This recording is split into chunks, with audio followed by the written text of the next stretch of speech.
allegiance to the flag of the United States of America and to the republic for which it stands, one nation, under God, indivisible, with liberty and justice for all.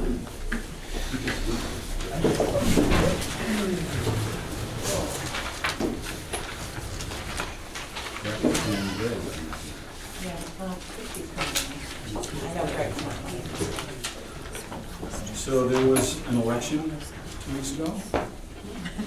There are no new members, but re-elected members. So we have to have an election of officers for the board. I will entertain motions. Make a motion for Dave LeMay, Chairman. Is there a second? Can I comment? You can. I think, I'll compliment Dave. I think Dave's done a very good job as chairman.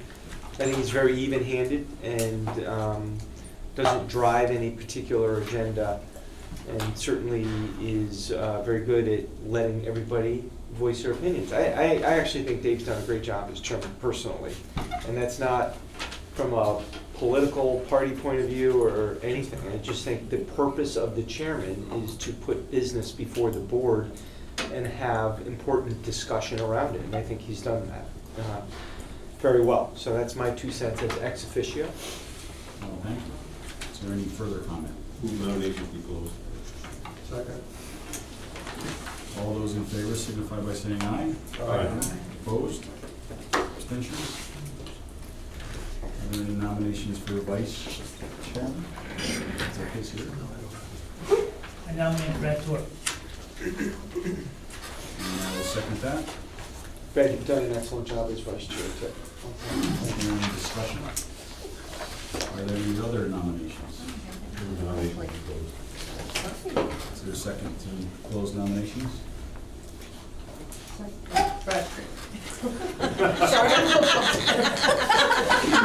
All right, nominations are closed. All those in favor signify by saying aye. Aye. Opposed? Is there any discussion about Brad's nomination? I asked if there was any discussion. Did you have any discussion? No. Okay. Well, I felt that in your absence a couple times when Brad was here, as acting as the chairman, he did a good job, and in the absence of Jerry's. I was just gonna say that he did a good job as clerk. Many times, he's been the clerk Yeah, filling in. He's done a good job. absolutely. So I appreciate that. Thank So you. you can continue on doing that. Thank you. All right. Well, thank you. Minutes. The amended minutes of October 6th. Did everybody get those minutes? Yes. Had a chance to read them. Is there a motion to accept the minutes? So moved. Is there a second? Any discussion? Were they amended to your Amended correctly. There's some discussion here. I'd like to ask John if there were any changes into his research, but that's still standing. Oh, God. Since they were amended, you know. No, I did that back in October. I have not redone the research of every case. Any further discussion? All those in favor signify by saying aye. Aye. Opposed? And Greg was absent. Minutes of October 20th. Is there a motion to approve those minutes? So moved. Is there a second? I will second that. Is there any discussion? All those in favor signify by saying aye. Aye. Opposed? And there are no abstentions. All right. Board of Education report. Thank you for having us. We're going to talk about our building projects and our current 15-16 budget. We'll also talk a little about our 16-17 budget process, which has started. And I think that I'm going to ask Mrs. Pendleton to start with a little bit of update about the building projects. Okay, so since our walkthroughs, you saw at least a pretty good sampling of where we stand. The project at the high school, turf track and tennis project, is 99% complete. We have one more round of testing on 4 areas of that field. So they have to come out, they're coming this week, and they're gonna finish that testing, and then we should have a completed project for all 3 pieces of that project. So if I could just interrupt, you may have seen a letter to the editor in the newspaper that talked about other things that needed to be repaired there. It was someone from out of town, and we're not sure where the information came from. There may have been some old information in there, but there was talk about scoreboard not working, and that's not true, and hasn't been since the beginning of the fall season. There were a number of comments in there that were embarrassing to us because they weren't accurate. So those are done, those are taken care of. Right, and we did share with you the press box and what that looked like, and all done by our own staff, and they did a beautiful job. But as Jan said, scoreboard is working, has been working. We did have some issues with our speakers early on in the season. Those have been fixed and are working fine, so not sure, like Janet stated, where that all came from, but everything is up and running and in really good shape. The Goodwin project is still being worked on. We had some glass and some windows that still needed to be replaced in the office areas and what we call the clear story, which is the gymnasium area. This weekend they will be doing the office areas, and over Christmas break they will be doing the gymnasium areas.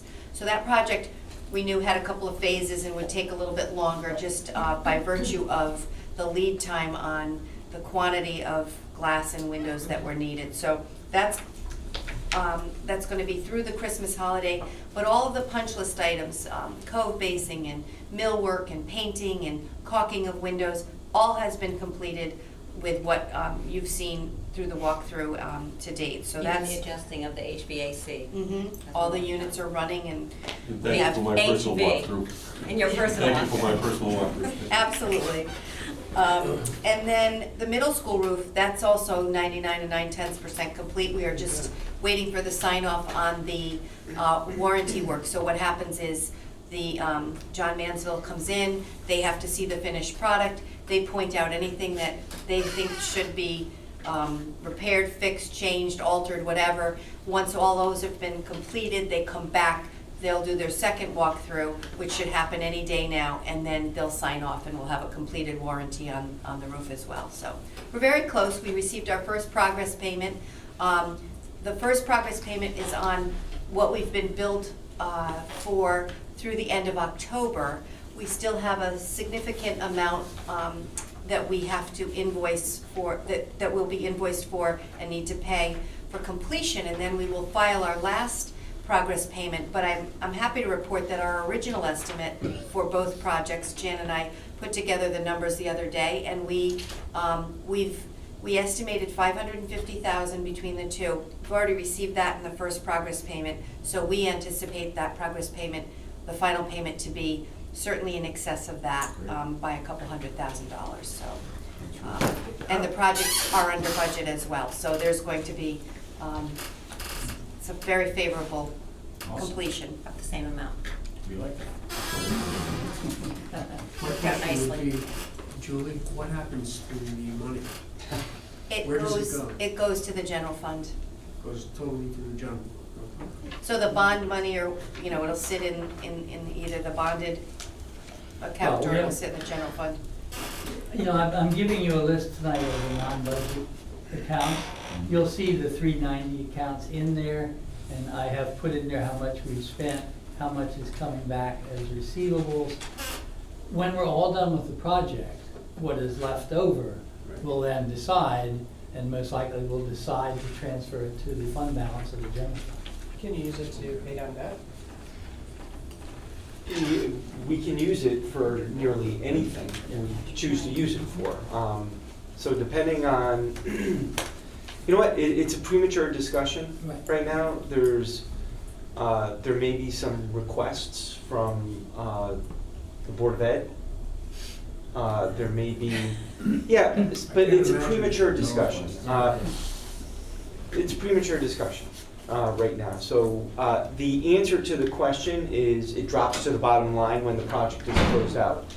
Just like you could use any part of the undesignated fund balance to either pay down debt or reduce the mill rate. If you chose to take $500,000 from the rainy day fund next year, you could do that to offset the mill rate if you Well, I was just chose. thinking hypothetically that we have 200,000 that's left over from what we bonded, why spend it and just Yeah, I put it mean, back into, I mean. no, and I'm not consider this money suggesting, as like spending money. right, I'm not, nobody's suggesting it's spending money, nobody.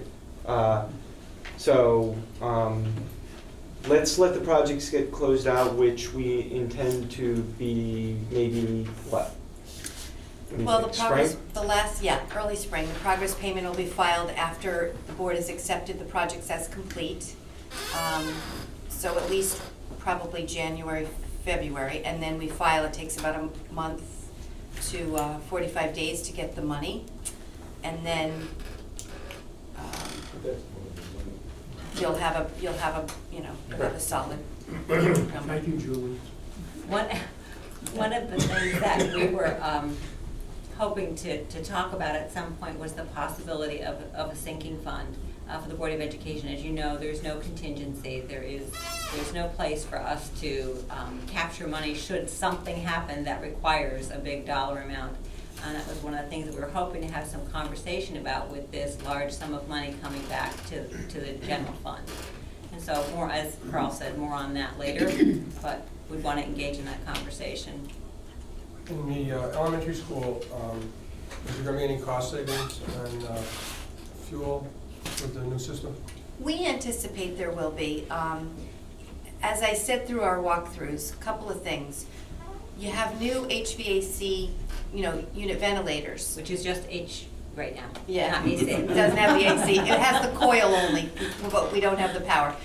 So you have the new unit ventilators, but you have very old boilers. So, you're still working with it, but you do have the efficiency of new windows, which certainly should make a difference in, the R value of the overall building. So yeah, I think we will definitely see some reduction, but remember, every classroom has a door.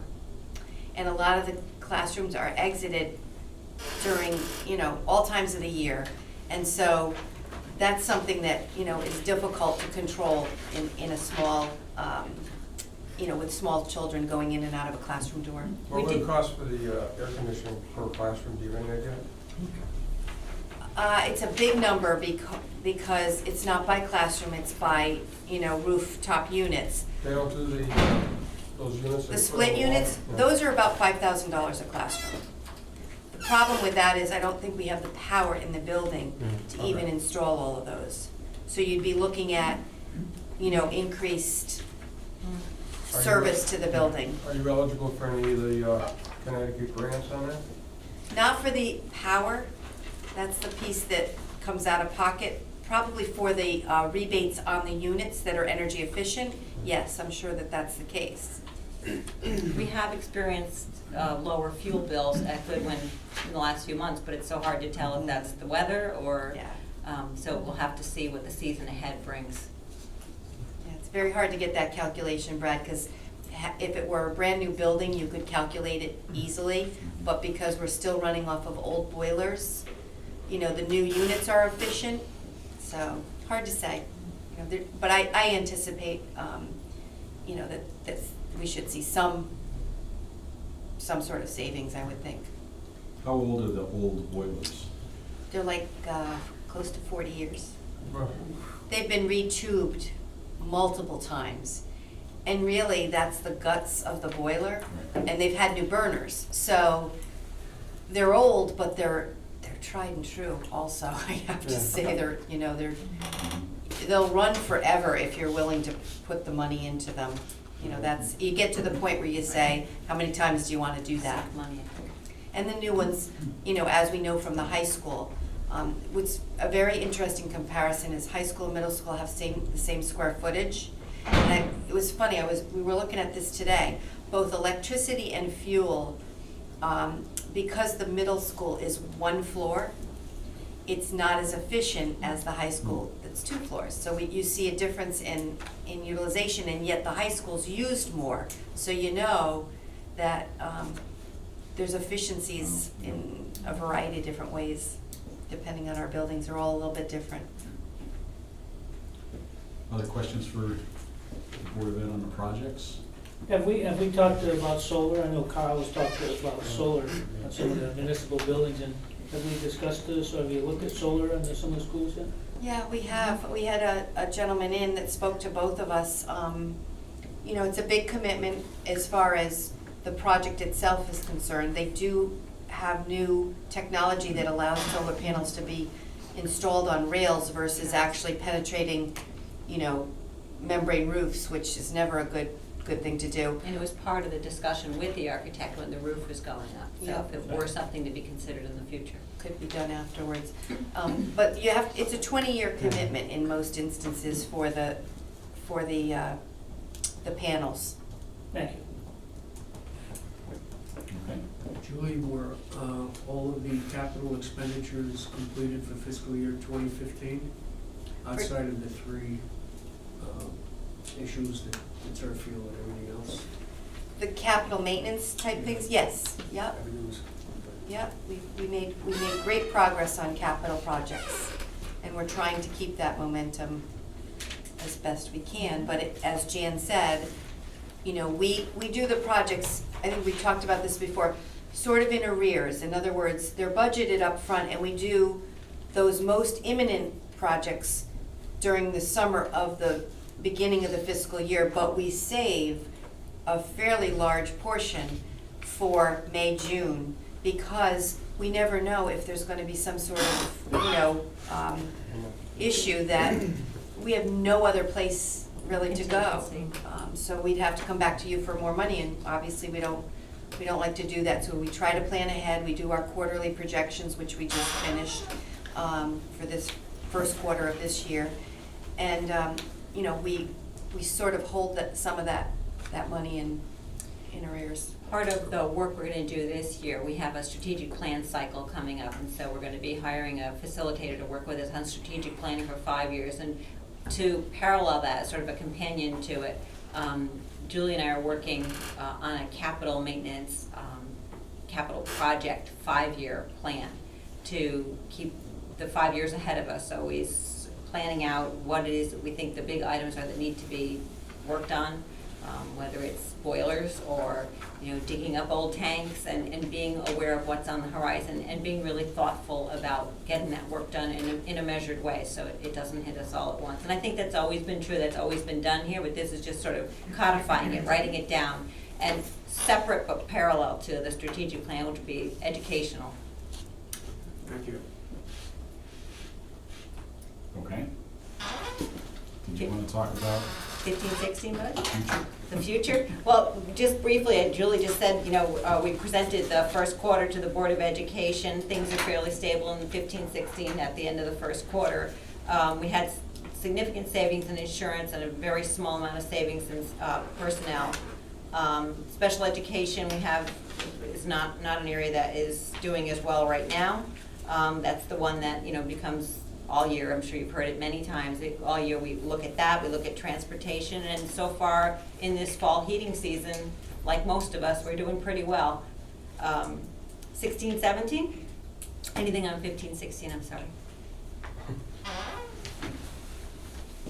16-17 budget is underway, and we go through our process. We start from zero, so we don't look at last year's numbers and build from them. We look at last year's numbers, but we start from zero. And so requests come from the staff at the buildings to the principals. There's discussion at that level. They rank their needs. The principals and directors bring those forward to Julie and me. We sit as a team and talk about where we can share staff, how does enrollment look in each of our schools, where can we share other resources. And on that point about enrollment, we are doing a NASDAQ survey on enrollment. Again, this year it was time to do it. We do it periodically to sort of adjust and get a sense of where we're moving forward enrollment over the next 10 years. So that discussion will go on. We create a sustained services budget, which just means we go through the activity of saying, what does it cost us to open the doors in 16-17 if we do everything exactly the same as 15-16. So that's just getting finished now. Just saw some new numbers on that. So the sustained services, the zero-based budget, and then we build our budget from there, talking with each principal, looking for opportunities to share and save, And finally, we'll get the budget to, budget and fiscal just prior to the holidays, the Christmas holidays, and then to the whole board for the first time on January 5th. And I reached out to Chairman LeMay to talk about whether or not the Board of Finance was interested in having either a combined meeting coming up in the coming weeks with the Board of Ed, or have a presentation from the Board of Ed of some kind. So just let us know. We will do that. Questions? All right, thank you very much. Thanks very much.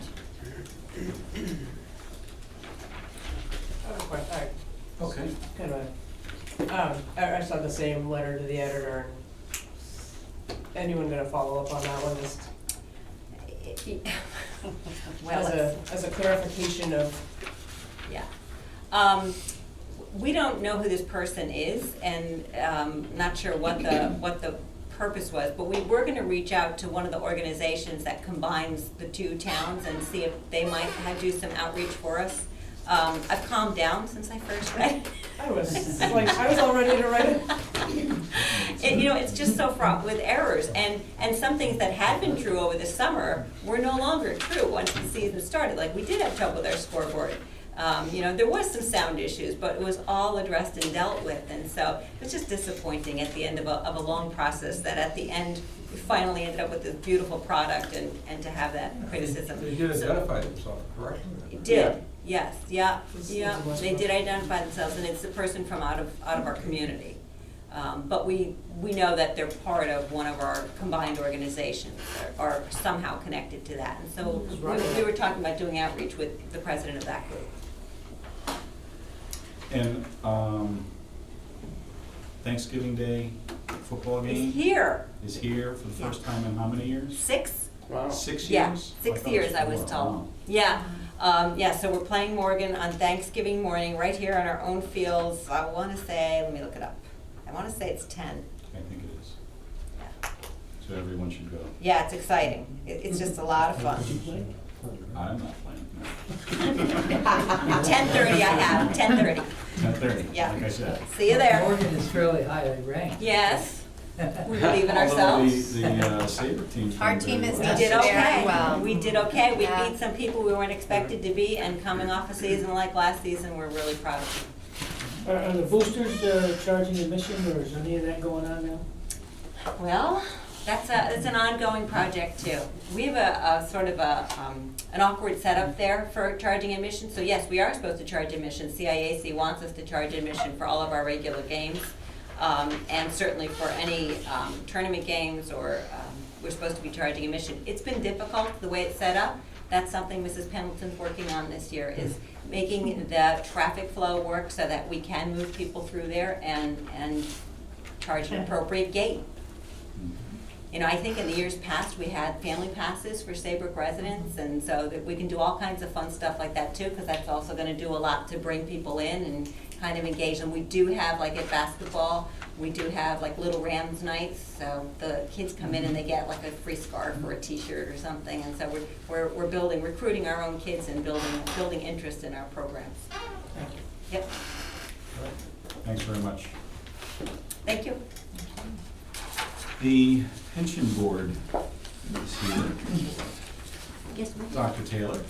Yes, and I have another member with me. Maybe we could move up a little closer somehow or other. I think we can use that.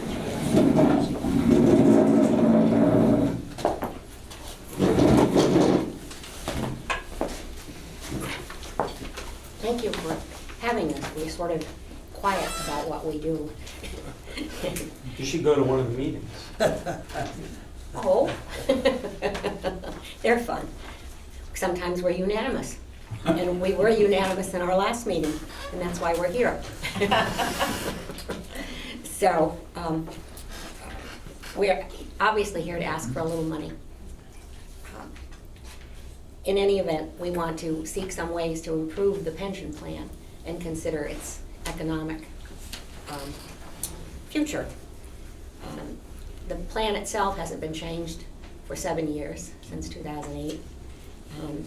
We currently manage about $20 million, and it's still there.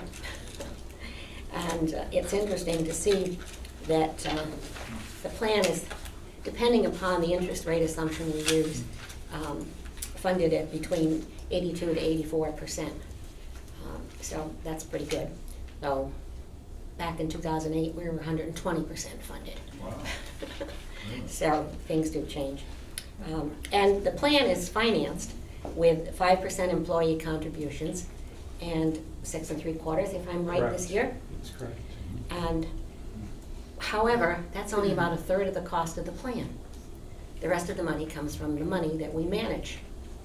And that's common across the country.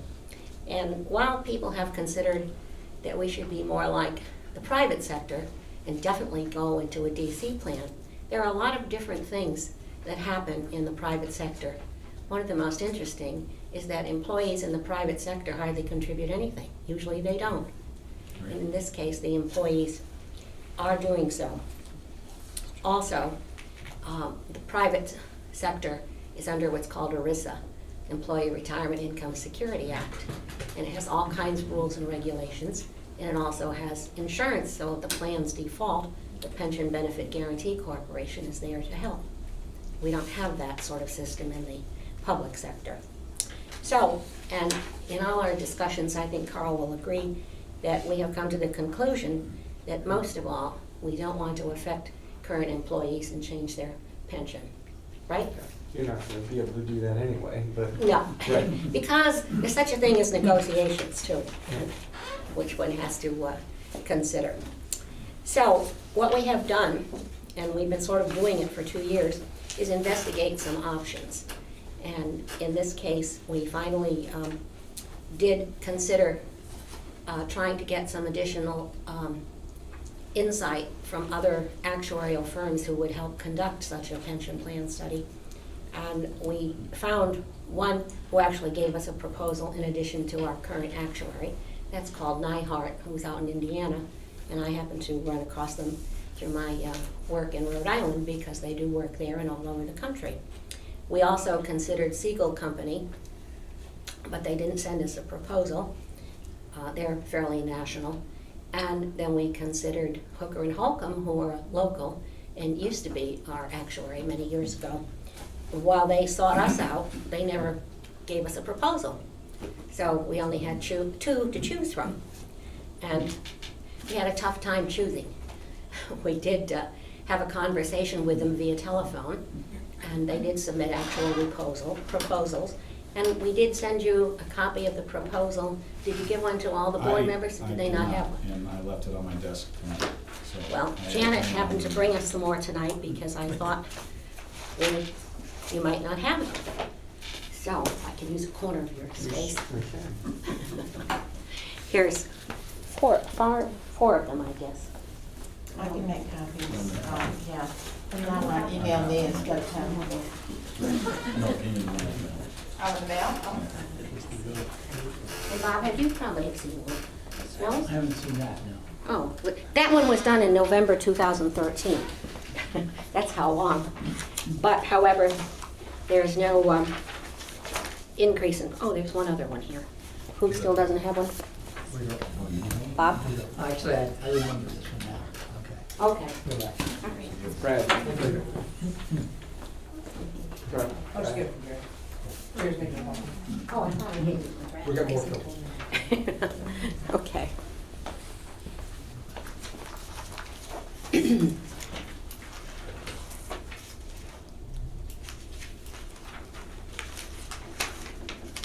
Also, before we came to our conclusion, because we had the presentation in the September meeting, and then in October, we rediscussed it. And we came up with what's called a discussion draft, which set forth some goals, and I think I could share them with you. In general, the purpose was to update and make more efficient the town of the Old Saybrook pension plan to ensure a safe future for pension members. Goal 1, to examine and analyze the ramifications of 3 pension plan design options: the current defined benefit plan, the defined contribution plan design, and a defined benefit, defined contribution, which is known as a hybrid plan. Goal 2 was to compare these 3 designs to identify costs, benefits, and risks for the town and its incumbent and new employees, with specific focus on the impact for current employees who could potentially be involved. Goal 3 would be to review current examples of best practice public center pension plan approaches of towns of similar size in Connecticut and New England.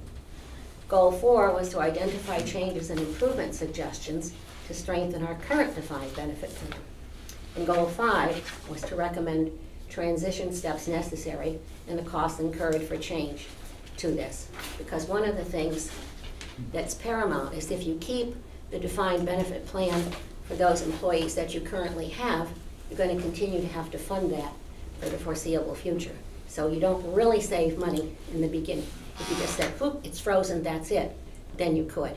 But in this case, we decided we aren't going to do that. So the difference in price was, it would have been $14,000 for Newhart, but they came down $2,000 to $12,000, and it's $10,000 with Milliman, who did not raise their price from 2 years prior. So being happy with our actuary, knowing that they're local, they have the data already easy to get like this, and the board used that rationale and unanimously adopted to recommend to the Board of Finance this company so that we could And that's Milliman? proceed. Milliman. And that's the proposal you have in front of you. If you have any questions about the proposal, Ray is also here too. He may want to say a few words. Yeah, I'm Ray Moratori. I'm a member of the Pension and Benefits Board. I want to second the things Suzanne said and also tell you how hard the board works on this subject. It's extremely important, not only to this town, but across the nation. You can see the state of Connecticut taking some radical steps or suggesting because of this kind of issue. So it's something we all felt on the board that needs this kind of attention. And with a study from a firm like Milliman, we can say it was well vetted.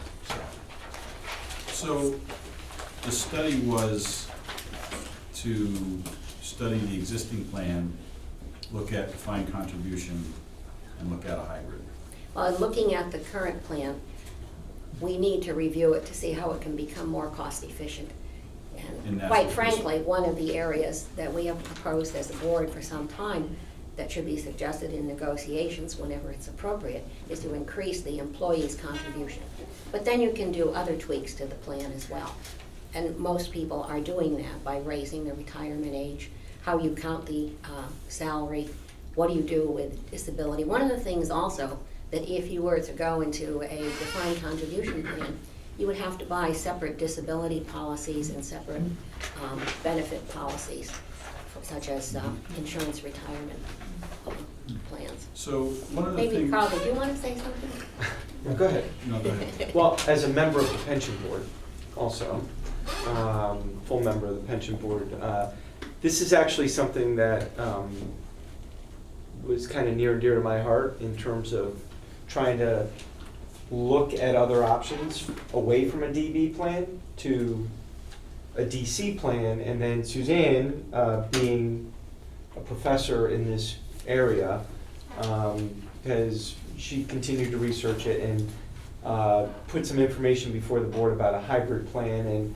Milliman's going to study perhaps all three, the DB, DC, and the hybrid. Getting back to the original plan, Suzanne, Dr. Taylor made the comment, in 2008 it was 120% funded, and at that time, the town's contribution was it reduced to 0 at one point? Oh, no, never. But it went down to No. 6%. Yeah, never below 6%. It was overfunded. Right. So what's happened is, then we had a crash and plan became underfunded. And so what I've been doing over 3 of the last 4 years, and in this year's budget, I propose to increase it to 7%, going up 1/4%, 1/4%, 1/4%, 1/4%. And Milliman has discussed at a lot of these meetings about lowering the expected rate of return. And if you're going to do that, the plan's going to continue to be, there's a chief of police, underfunded more if you lower the expected rate of return, in which case, staying with a DB plan, if you want to properly fund it, you're going to have to continue to increase the town's contribution. In labor negotiations, I did bring up the thought of increasing employee contributions, but there's so many areas. I mean, the collective bargaining negotiations are a give and take, and it is not, we were seeking changes in the health insurance, we continue to seek changes in health insurance, and we continue to try to gain in so many areas.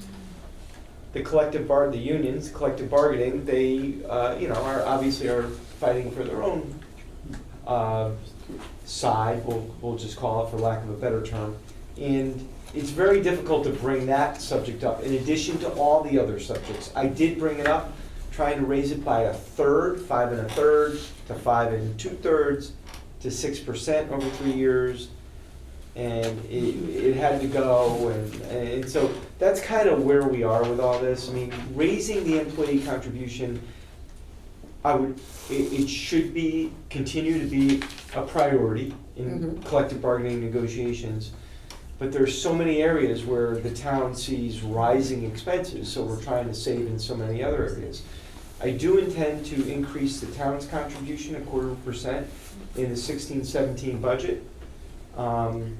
And perhaps in the budget that follows. The market's at pretty much an all-time high, pretty much, and we're what? Are you saying that we're underfunded right now? 84%. 84%. You're 84%. Actually, that's not underfunded. Yeah, it's That's not bad at all. considered doing fine. Yeah, Being 120% was ridiculous. yeah. Many towns, West Hartford, Hamden, are 40% funded. I mean, there's some towns that are in really bad shape.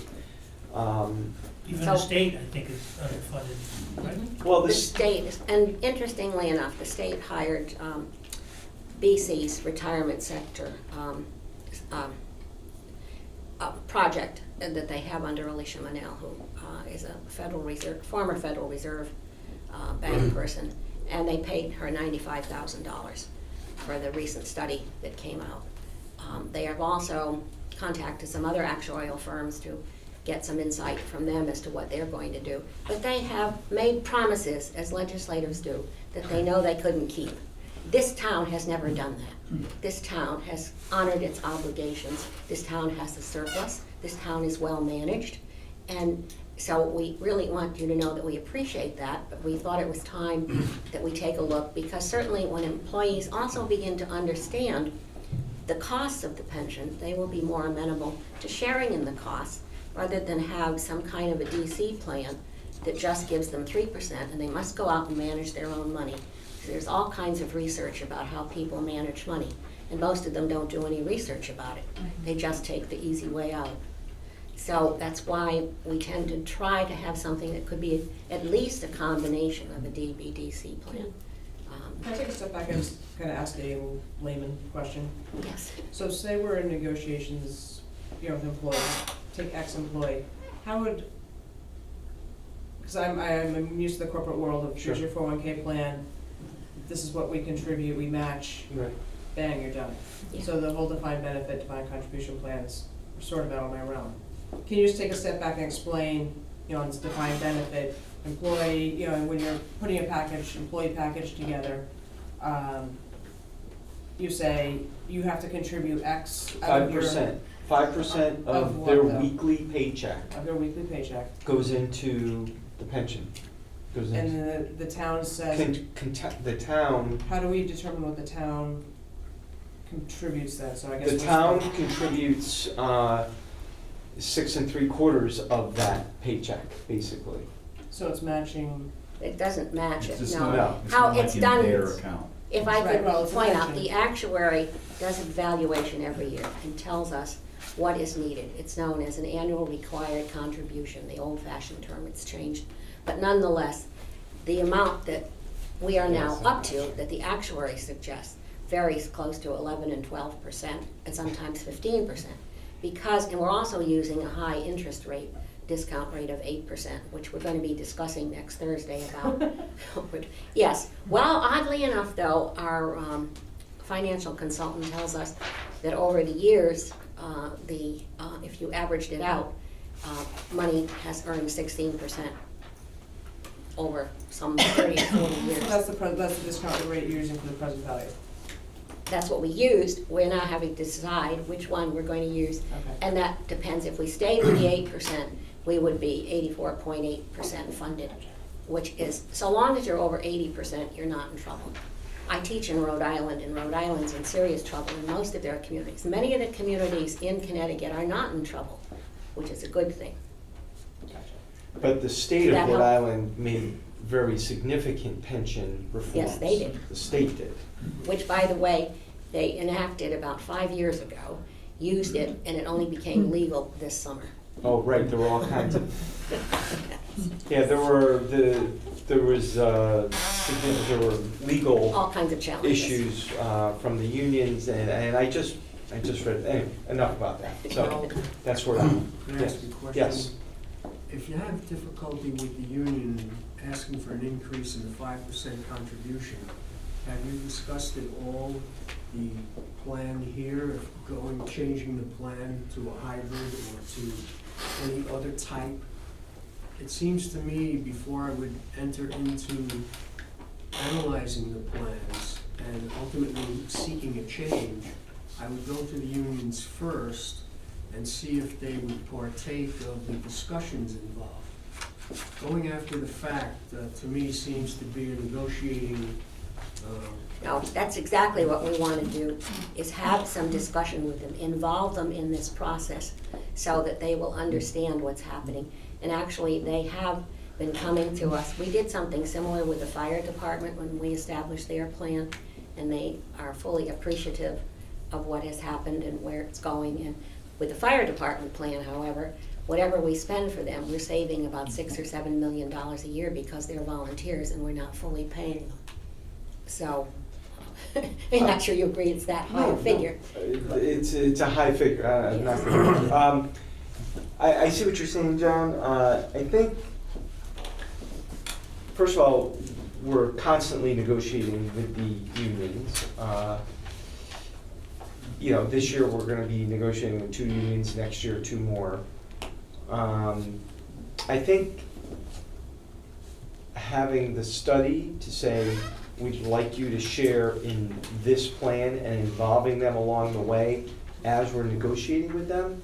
Right now, they're happy with a DB.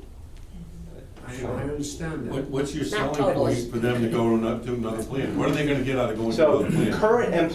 current employees are unlikely to move off a DB plan, period. So the town, the pension board, Board of Selectmen can say, hey, the town's going to a DC, that's it. That's what we're doing for all new hires, or a hybrid. So So you don't have to go to the union? For the next guy, that's. Oh, you For- do still have to put it in the contract. You can't, you have to negotiate what's Well, going on. that's the point. right? That's your point. They would, they I already don't tried to think- do that with the dispatchers. I do not believe that I need to, and I'll check this, that I need to negotiate the town.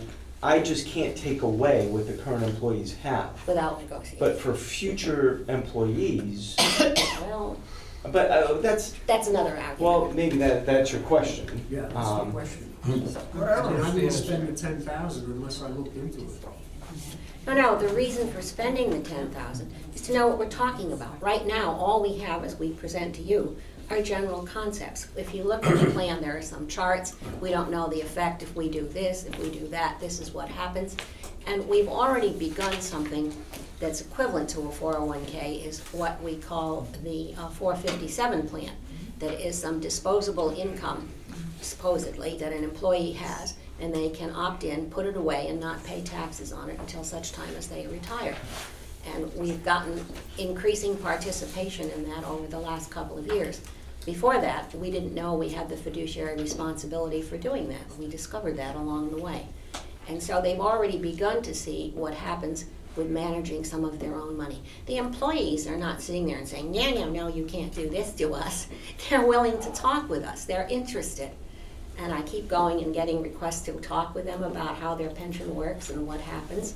So they're already amenable. We have nice town employees, we have nice managers in the town, and we're agreeing with things. We're not arguing like, trust me, I've been in labor relations for years. There are towns that are just known for being two sides, totally opposed, and I don't think that happens here. But we need to understand what it is we're proposing and the ramifications of it before we propose it. Right. So that's what we're asking for.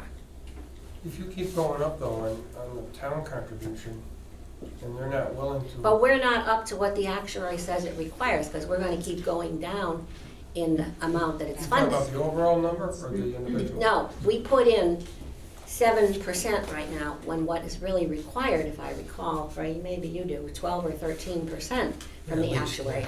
Stonington, on the other hand, whatever the actuary says, they do, and they're fully funded. We don't, we can't. So the only reason we're not fully funded is because of the change in the market, is that correct? Partly, but not totally, because the year before we made 16%. That's why we're holding our own. So I know it's you confusing. can either, Well, that's Doesn't scary, make because if sense. it drops, if you were at over 100% in 2008, and you drop and you're at 7, you're gonna be in big trouble as soon as that drops. If you're at 84 so now. if the market went down the drop is bigger. 10% in the next month, and we're at 6 3/4 or 7%, you're right, you're gonna be down to 65% or 70% or whatever. Well, So, Actually, it's smoothed. it- That makes things worse. so, So what is the issue? Are they guaranteed a certain amount of money? Oh, The employee? if you're, Yes. if you're here 10 years, you're vested. 10 years, you're vested, and you get a pension based on your salary and. It's a percentage. and your age. And we don't Yeah. even have a cost of living adjustment. Many towns It's not a have rich experienced pension. terrible. I will tell you that. It's not a rich pension. No. But it is a defined benefit plan, so you get it to the day you die.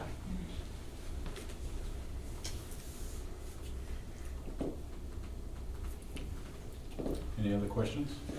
Just when you get somebody to do it, you really have to get a plan that you can sell to the employees. So there's gotta be a benefit on their side, otherwise going through this whole thing is not worth Well, it. that's why we need to understand how it can benefit both the town and the employees and sell it, just like you said.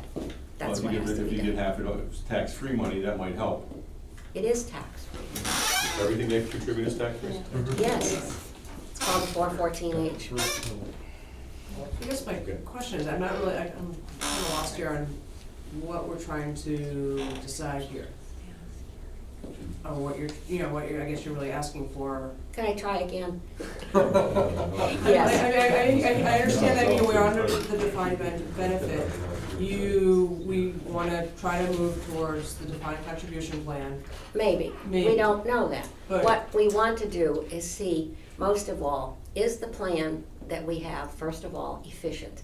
This defined How would it benefit not be plan. efficient? Because we could raise the retirement age. We could change the amount of percentage that we pay. Instead of 2% a year, we might want to make it less. But wouldn't we have to go through the union and their contracts anyway Yes. on that? Yes, but there are certain, you might have to negotiate small things like that. What about overtime pay? We don't use that right now, but there's a push on the other side that they would like overtime pay in some degree. So there are other modern kinds of things that you can change to make the current plan more efficient. However, the larger efficiency ultimately might come from having a hybrid plan, such as Rhode Island did develop, where it keeps a little bit of a defined benefit plan. 3% is all the employees pay for that now, instead of the 5 and 6 they were paying. Or, and of course, if you want to have a DC plan, basically the general principle is how much will the town contribute? If generally they only want 3%, that's not going to be enough money to retire on. What you need is something closer to an 11% contribution, much as you would in a DB plan, to have a sufficient amount to retire upon, similar to what you were expecting to get.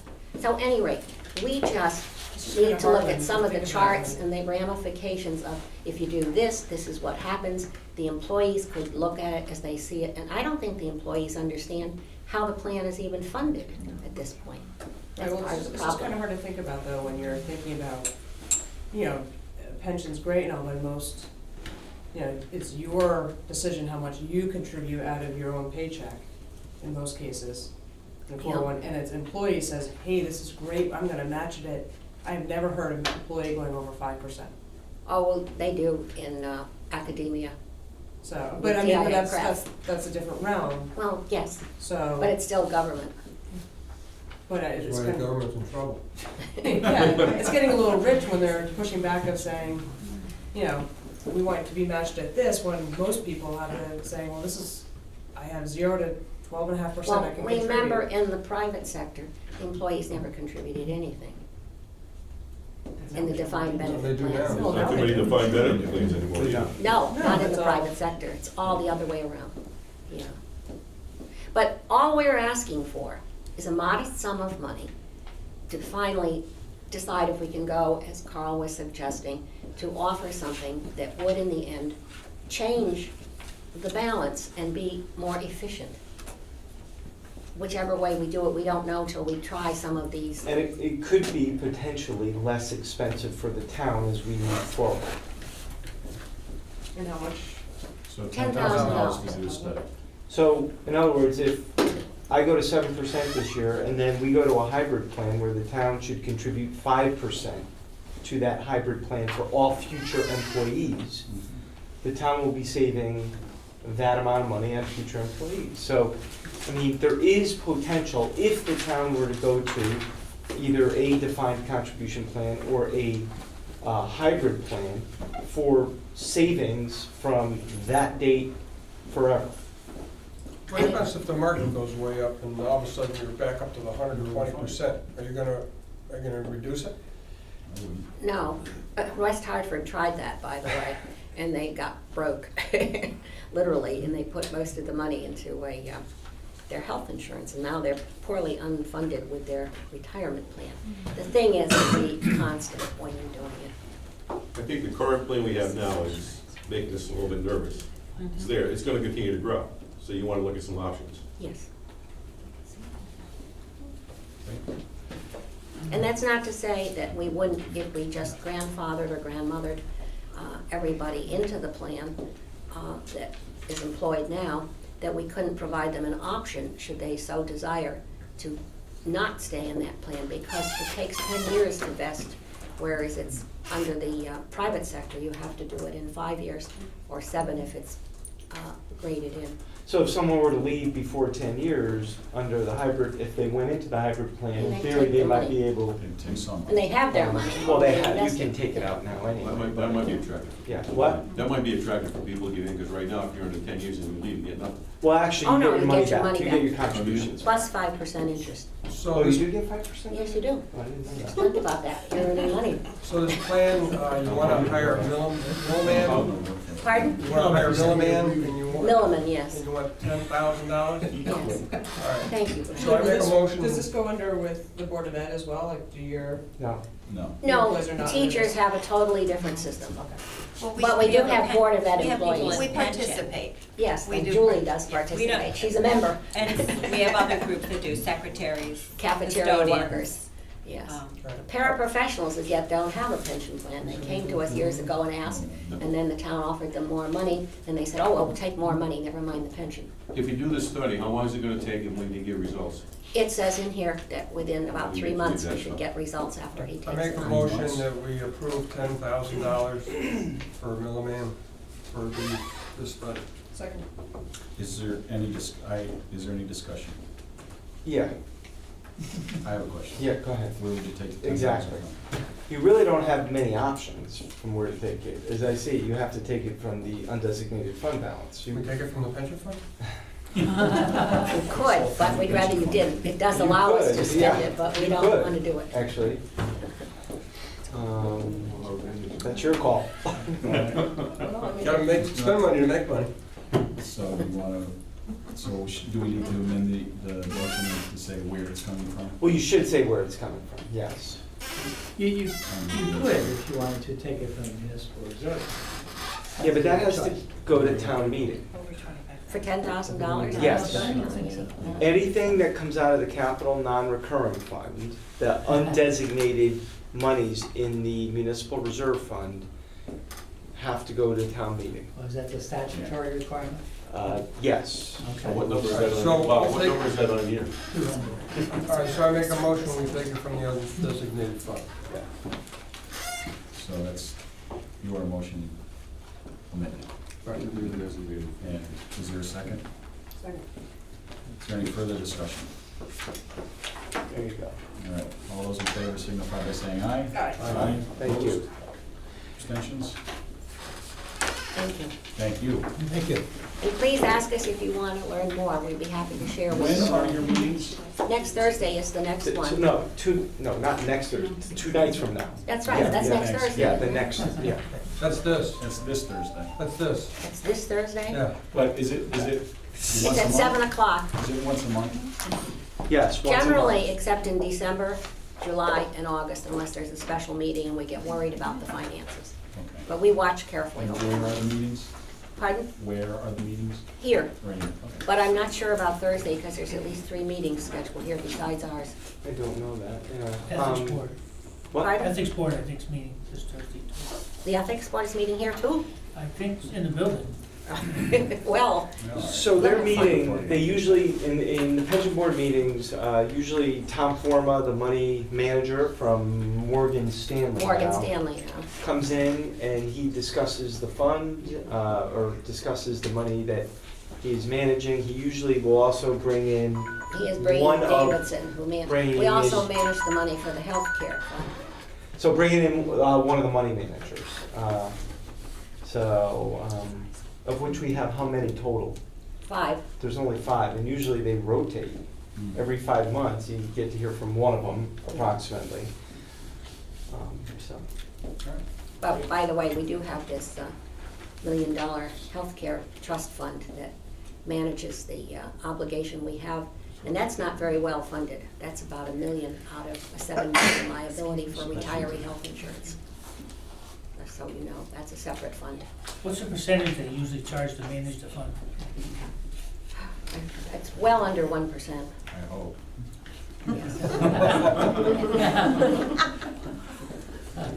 Maybe not All for right. 1 year, Dorothy. All right, thank you very much for coming.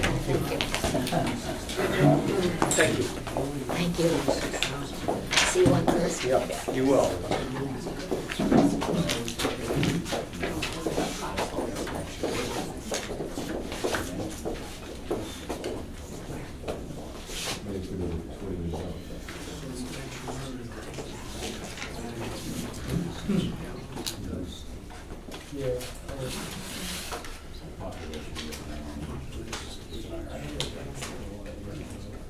All right. Treasurer's report. Okay, we have 3 subjects to talk about. One, the usual treasurer's report for the fiscal year through October 31st. We've got the fund balance policy, and we've got non-budget accounts to go through, okay? I'd like to start with the treasurer's report, the monthly report. Everybody have a copy of that? Okay. Going to the second page, if you look at the expenditures, general government, we have 33% of the year gone by, and it says general government has expended 40%. I figure I better comment on that. The reason, again, is because we always have early one-time requirements each year, and in particular in October, this time, we added another $1 million bond payment, and we also made our annual contribution to the town's pension fund. You'll see that if you look at the details. You'll see back on the last page, employee benefits, that we spent $640,000 in the month out of employee benefits. And that, a lot of that is the contribution to the pension fund. That's the reason that the number is 40%. And you guys have seen this in prior months and years where the number goes up and then it comes back in line, it goes under, it comes, so. But it was worth commenting on this time. If you look at the total expenditures, we're at 38%, which is 0.5% better than we were last year. But again, the 38% is higher than 33 for the same reasons. Early requirements. We always push our bond payments in particular early in the year, because that way, when we first set up a bond payment, we don't have to pay anything in the previous fiscal year. Right. On the revenue side, however, we continue to do really well. Taxes are coming in 1% higher than last year, and if you recall, last year we were in a good revenue surplus position. Back taxes are higher even than last year, and even our local revenues continue to do really well. The only one that does not do well at this time of year is the state of Connecticut, but that's always true. So Well, we may be short, Any well at any time. and we may be short on the state of Connecticut this year too.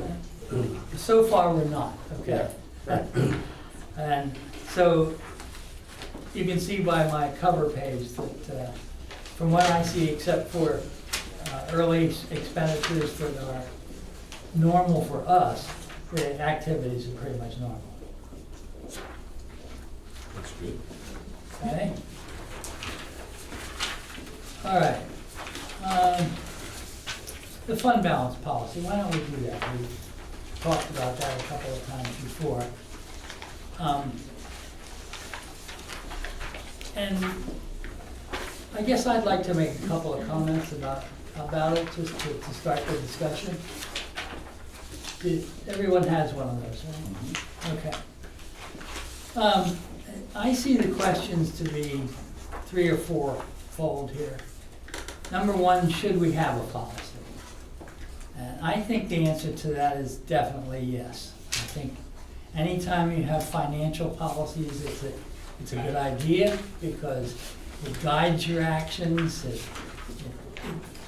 it guides the way you make decisions. And what that does is it allows you to understand your experience. Problem? No, sorry. Okay. I think it's important to have a policy because it does guide your action, and then if you're using that as a guide to make decisions, after a few decisions, you can look back and decide, was that the right thing to do or not? It gives you experience, whereas if you don't have a policy, each time you're making your decisions at random, and you really don't gain from your own experience. So I think just having a policy is important. I also like, Lisa wrote this, okay, and she's the one that has chosen some of the numbers here.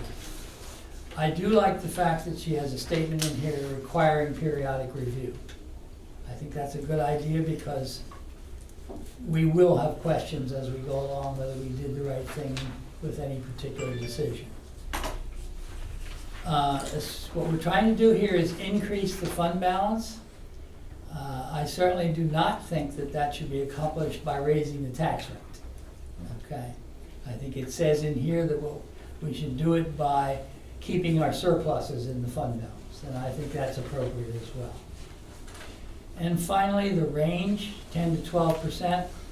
I know that Lisa has a lot of experience with other towns. She has chosen that range. I don't know if you've had something to say about that. Yeah, I think it's an appropriate range to I do too. target. There are some towns that go as high as 15, and I Yeah. don't think that's reasonable. I think we can head toward a AAA rating by going after a 10 to 12. And speaking of AAA, Barry, I have an answer for you. There you go. Your Yes. question Yes. from a month ago. So my question was,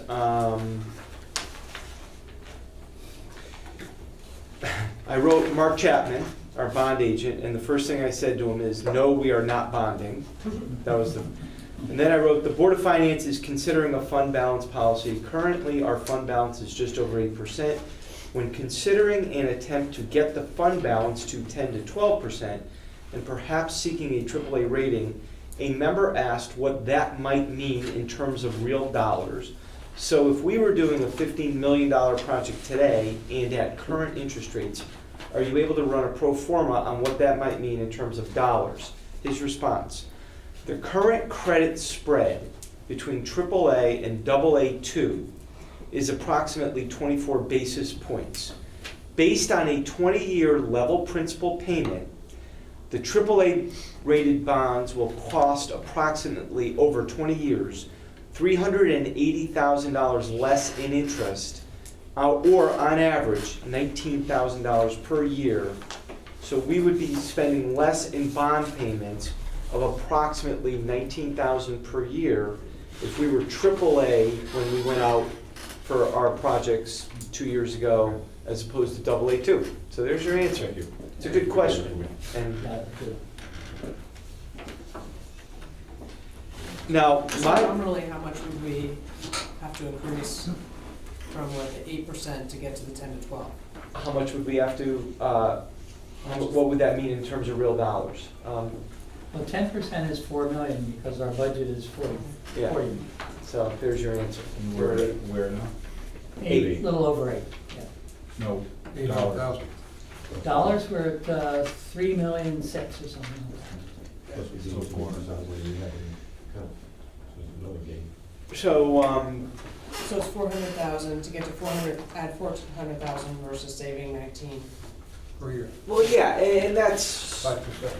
look, I mean, it's a bit of a fictional conversation right now because we're not like going out to bond tomorrow. But in 10 years from now, if the town were to go out to bond, do we want to be looking at AAA rating? And So- I think as long as we are getting there by just taking the normal surpluses and putting them in the fund balance, rather than taxing more, I think that's a reasonable thing to do. I guess if we did take our surpluses at 400,000, you're talking about, it'd be more like 200,000 added in. We surplus too, so, to gain $19,000. Bond payments. or We just can't interest spend payments. it. Huh? You just can't spend it. you can spend it right after you get the bond. Yeah, So it's I don't- remain from the Board of Ed. I don't think you need to be constrained by the policy, like you just appropriated $10,000 from it, from the fund balance. There are things, it's there for a reason, but it shouldn't constrain you from doing your business. Right. No, but it might constrain you from, if you've got that as a policy and goal, it might constrain you from spending money that you would have normally tried to spend someplace else if you had 8 to 10. Well, yeah, I mean, that would be money that you put back into bond payment, or if we have to have a sinking fund, or if we have infrastructure, So what, public works, we always seem to. So what I've tried to do, and I'm just, over the last 5 years, we set up a capital non-recurring account because a lot of the ways, not right or wrong, a lot of the ways we were funding projects before was from surpluses. We did it every year for many years. We also spent $2 million of the fund balance on the high school project. Looking back on it, hey, it's interest we're not paying. Money was probably 5-6% at the time. So, but the fund balance went down to 5 or 6% on the other hand. So we're back up to 8%.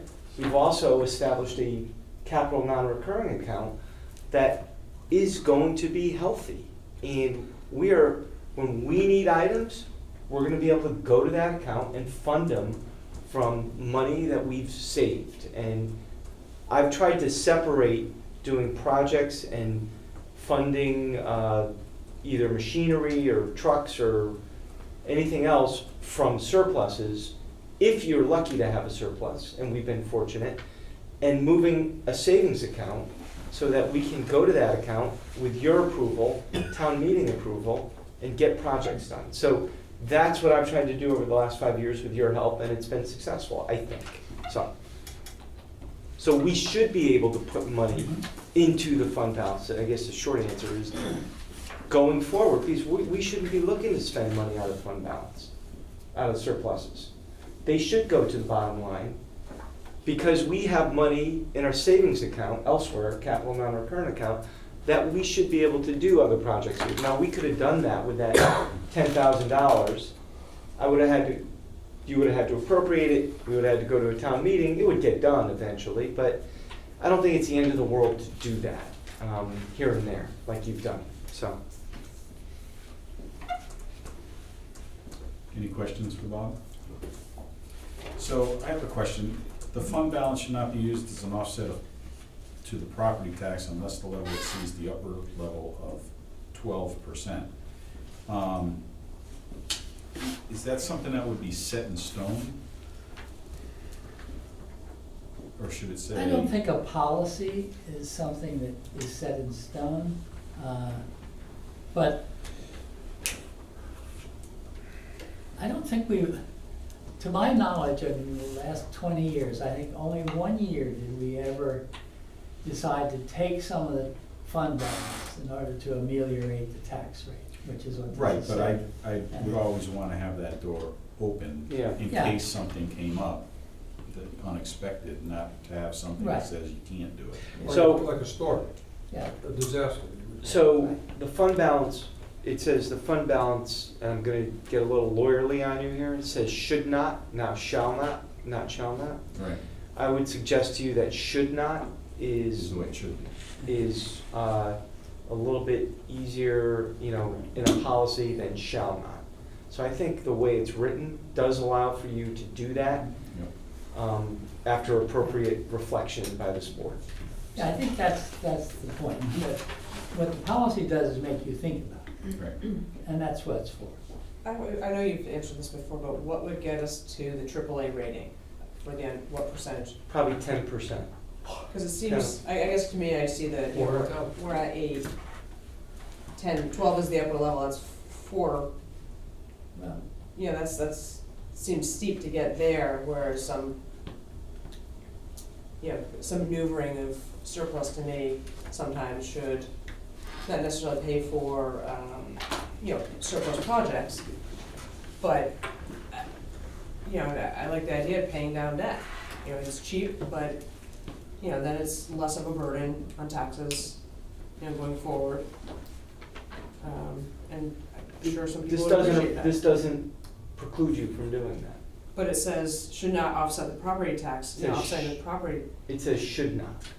It doesn't preclude you, that's what, And I guess that's like when right. you see the 12%, you said, I'm sorry. when I see that exceeds the upper level of 12%, 12 just seems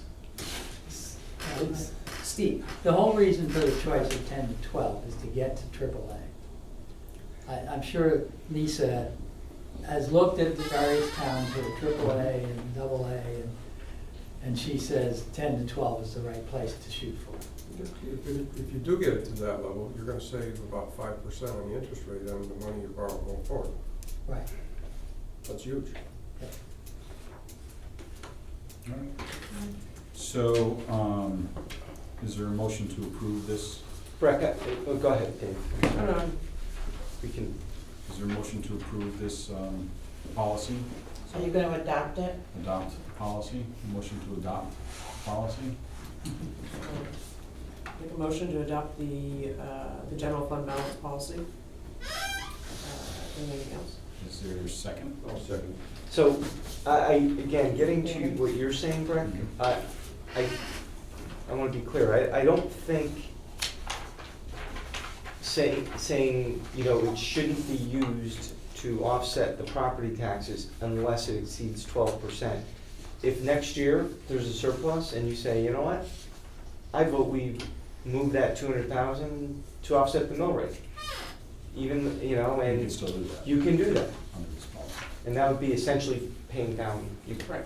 This doesn't take precedence over anything else, it's just a policy with a policy. Policy, and the language in that sentence is not mandatory language, in my opinion, Okay. so. Look at that as more of a guideline for us to follow. We'd like to get there, we might not get there for 2 years, or 3 years. For 10 years. Is there any further discussion? I'll say it out loud. Okay. Any further discussion? All those in favor signify by saying aye. Aye. Opposed? Abstentions?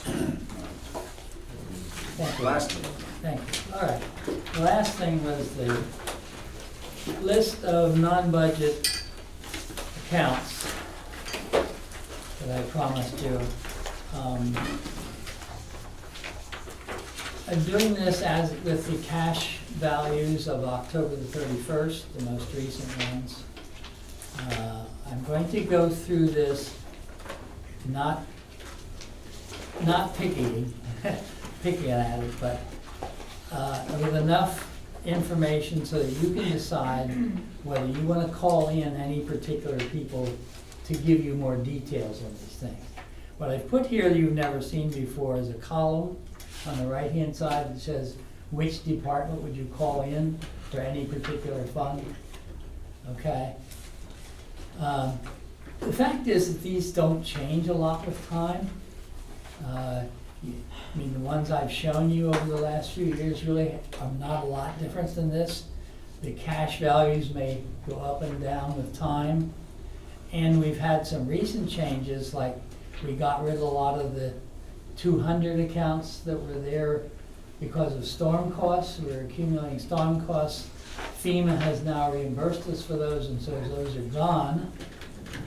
And the other ones you'll see that are new are down under the beginning of the 300 accounts, 310, 316, 320, 325. Those are all new grants that have come up in the past. But most of what you'll look at here is similar to what you've seen before. So the 300s of grants, is that what you said? Well, not every No, one of them not vary. necessarily. No, I said the first 4 were new grants. Yeah, good. All right. Now, beyond that, they're mostly capital projects. Well, Main Street Park is a grant, down at the bottom. Yeah. Yeah. That's a grant also, okay? Okay. You Police see building those- construction is simply the bond, what remains, right, Bob, from the police building construction The project. police building Right. construction is what remains from that bond payment. Right. Okay, just for clarification Yes. purposes. Yep. Who controls these off-budget accounts? The department head? Well, Okay. so, May I answer that? yes, go ahead. Yeah. All right. The Depends. process for spending money out of these accounts, Any that's money. what you're asking, all right, is exactly the same whether it's budget or non-budget. We put together a voucher, and that goes to the accounting department. The accounting department puts the information ready to cut a check. The set of vouchers are put together in a summary sheet. That all goes to the selectmen. Every check has to be signed off, whether it's budget or non-budget, exactly the same. It's already been spent, right? That summary sheet comes back to me and gets entered into the accounting system, Yes.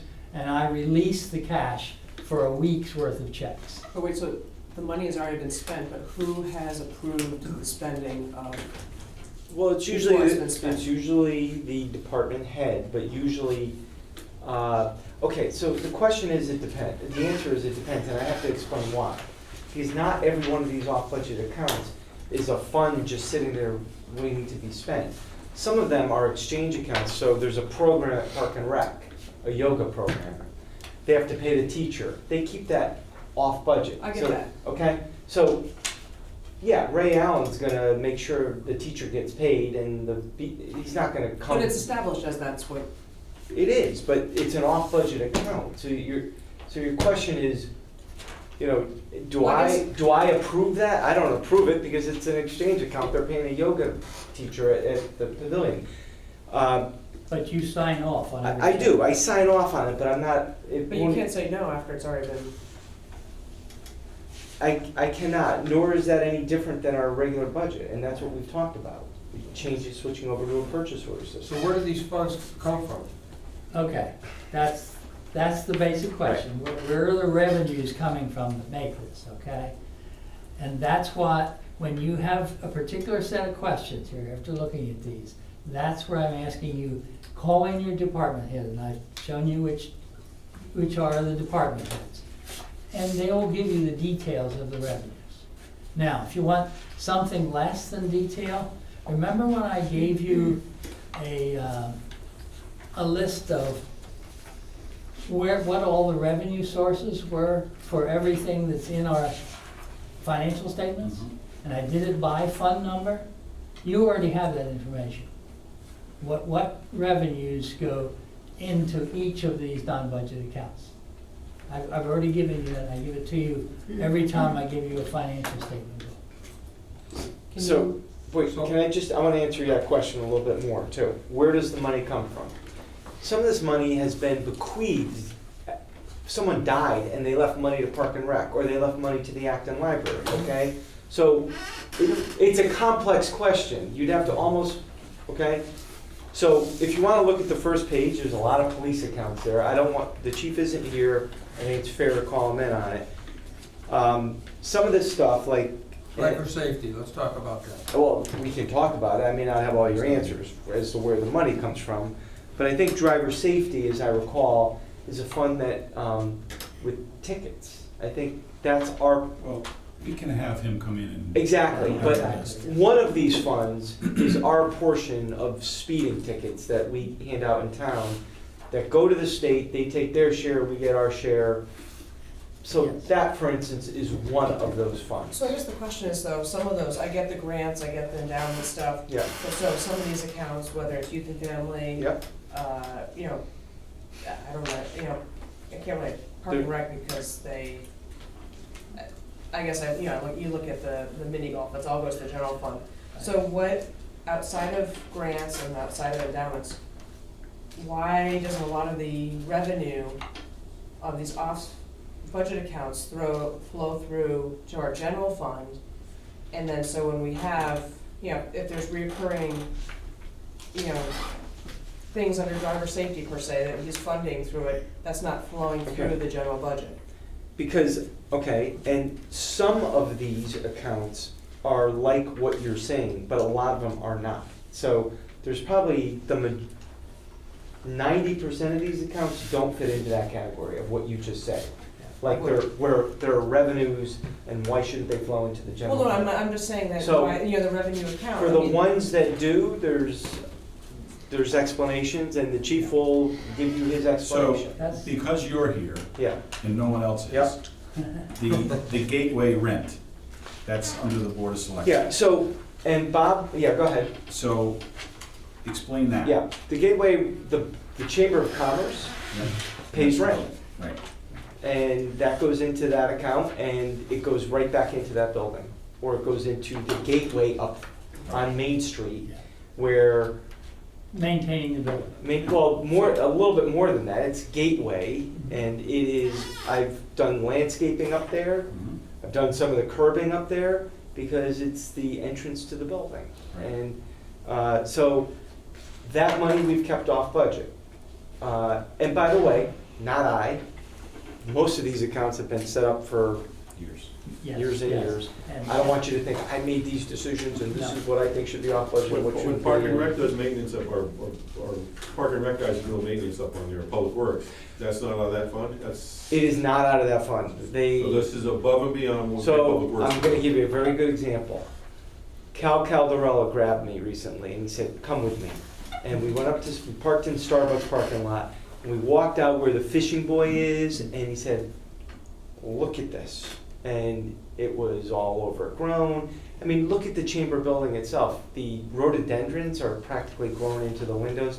So in the spring, Cal's gonna take I had somebody go out and do some fall cleanup there, Freddie Castro, who works at Park and Rec. I just had him go out there and kind of clean up the whole fishing buoy thing. The public works guys, they mow. They're not doing a lot more than that up there. They're just not. Okay. And so I'm trying to make that building kind of look nice. Cal was disgusted. He had a big hand in building it. We're gonna do some landscaping in the spring up there, and I'm gonna probably hire somebody to do it and pay for it out of that fund. That building needs work. And by the way, a So couple the years rent, ago, does the rent cover all the expenses of that thing? yeah, Mhm. yeah. And by the way, we just painted it not too long ago too. We put a new coat, I mean, it looked like garbage. So, But I mean, I guess you know, just something, I mean, it's a nominal amount of money. but why it's under an off budget if we're maintaining the appearance, just like we do. We're at the not library. we're not maintaining the appearance. Well, but if you're taking money to, It's town property. right, so then I guess why it's here and not, under the selectmen's budget or, and that's just what I'm kind Yeah, of curious. I mean, right. we have a lot of Yeah. off-budget accounts to keep track of, but do we need all of these off-budget accounts here to So, understand? if you didn't, Bob and I talked about that particular fund, in fact, the other day. You could move that on budget. You could move that on budget, take that as a revenue, and when the furnace goes or when the roof needs repair, now it has to go through the Board of Finance and everything, as opposed to right now, it's been set up as an off-budget account. When the building needs something, we can do it. But that is probably one of the funds that you could potentially move on budget. It just, you So we're trying could. to simplify a little. That's one fund. I'm Right, telling you that's right now, we went through these just yesterday morning. There are probably very few on here, like I said, over 90% of these are donations and bond projects and, And fees for services, like Park and Rec runs a summer program. Right. People pay them the money, they put it in the account, and the money comes back out again to run the program.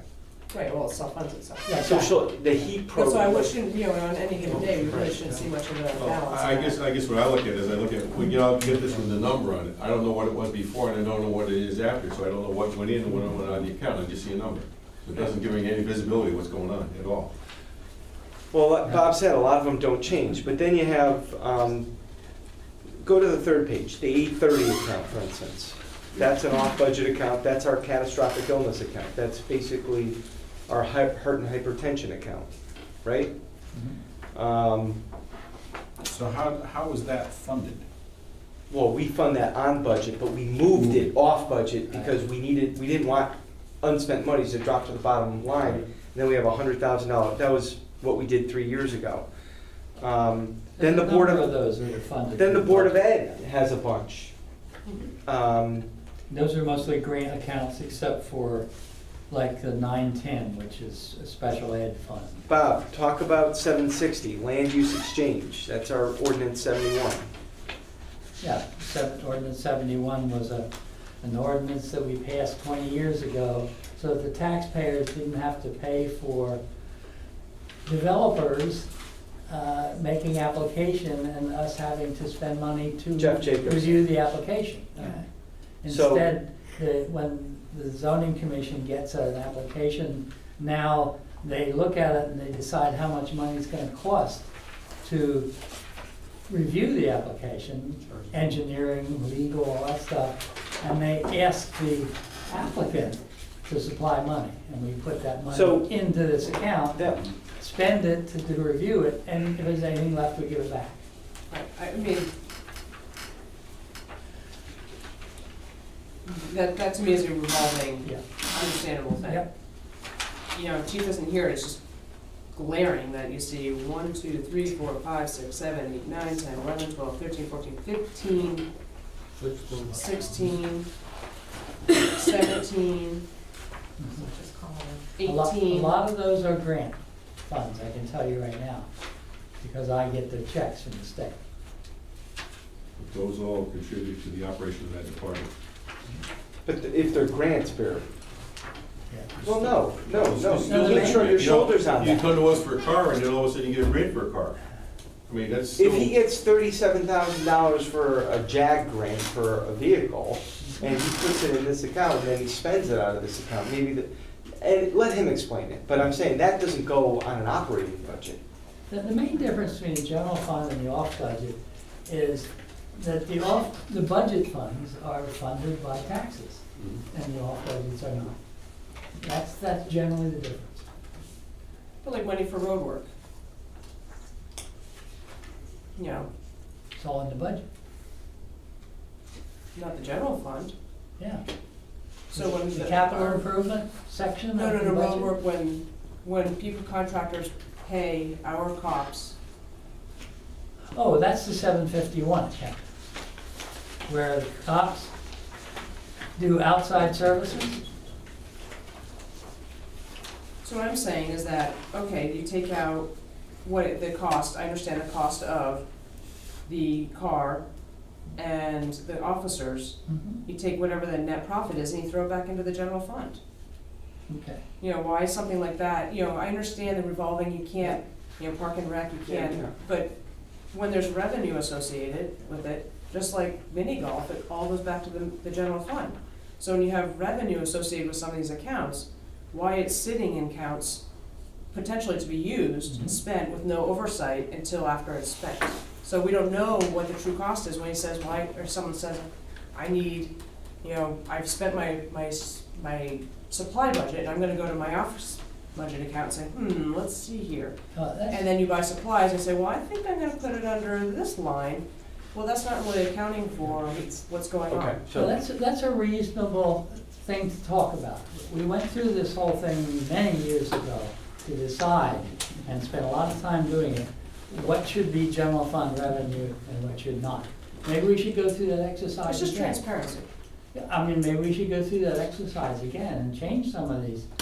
But these were established by Board of Selectmen, Board of Finance, and in public sessions many years ago. Maybe we should go through it again. When you're looking at these outside services, are you taking all costs considered as far as workman's comp, social security match, et cetera, et cetera? You'll have to ask the police. Well, you said you've been going on for years and years. Have the number of accounts increased over the years?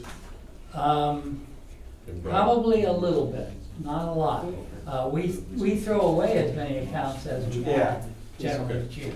Right, because you open an account, like the FEMA accounts. Yes. They come in, they go away. Grants, they come in, they go away. So I would say that There's probably a few more than there maybe were a 20 few years more, ago, but but not a lot more. Yeah. I've been looking at this for 5 years and it hasn't changed that much. So the negative numbers, does that mean that that account is in some deficit that needs to be covered? In some way, yes. Sometimes there are reimbursable grants, Yeah. okay?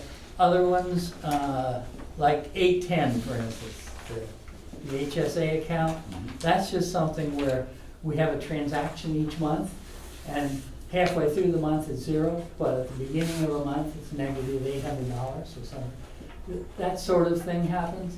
There are no standing negative accounts that we don't work on, getting rid of the negative amount.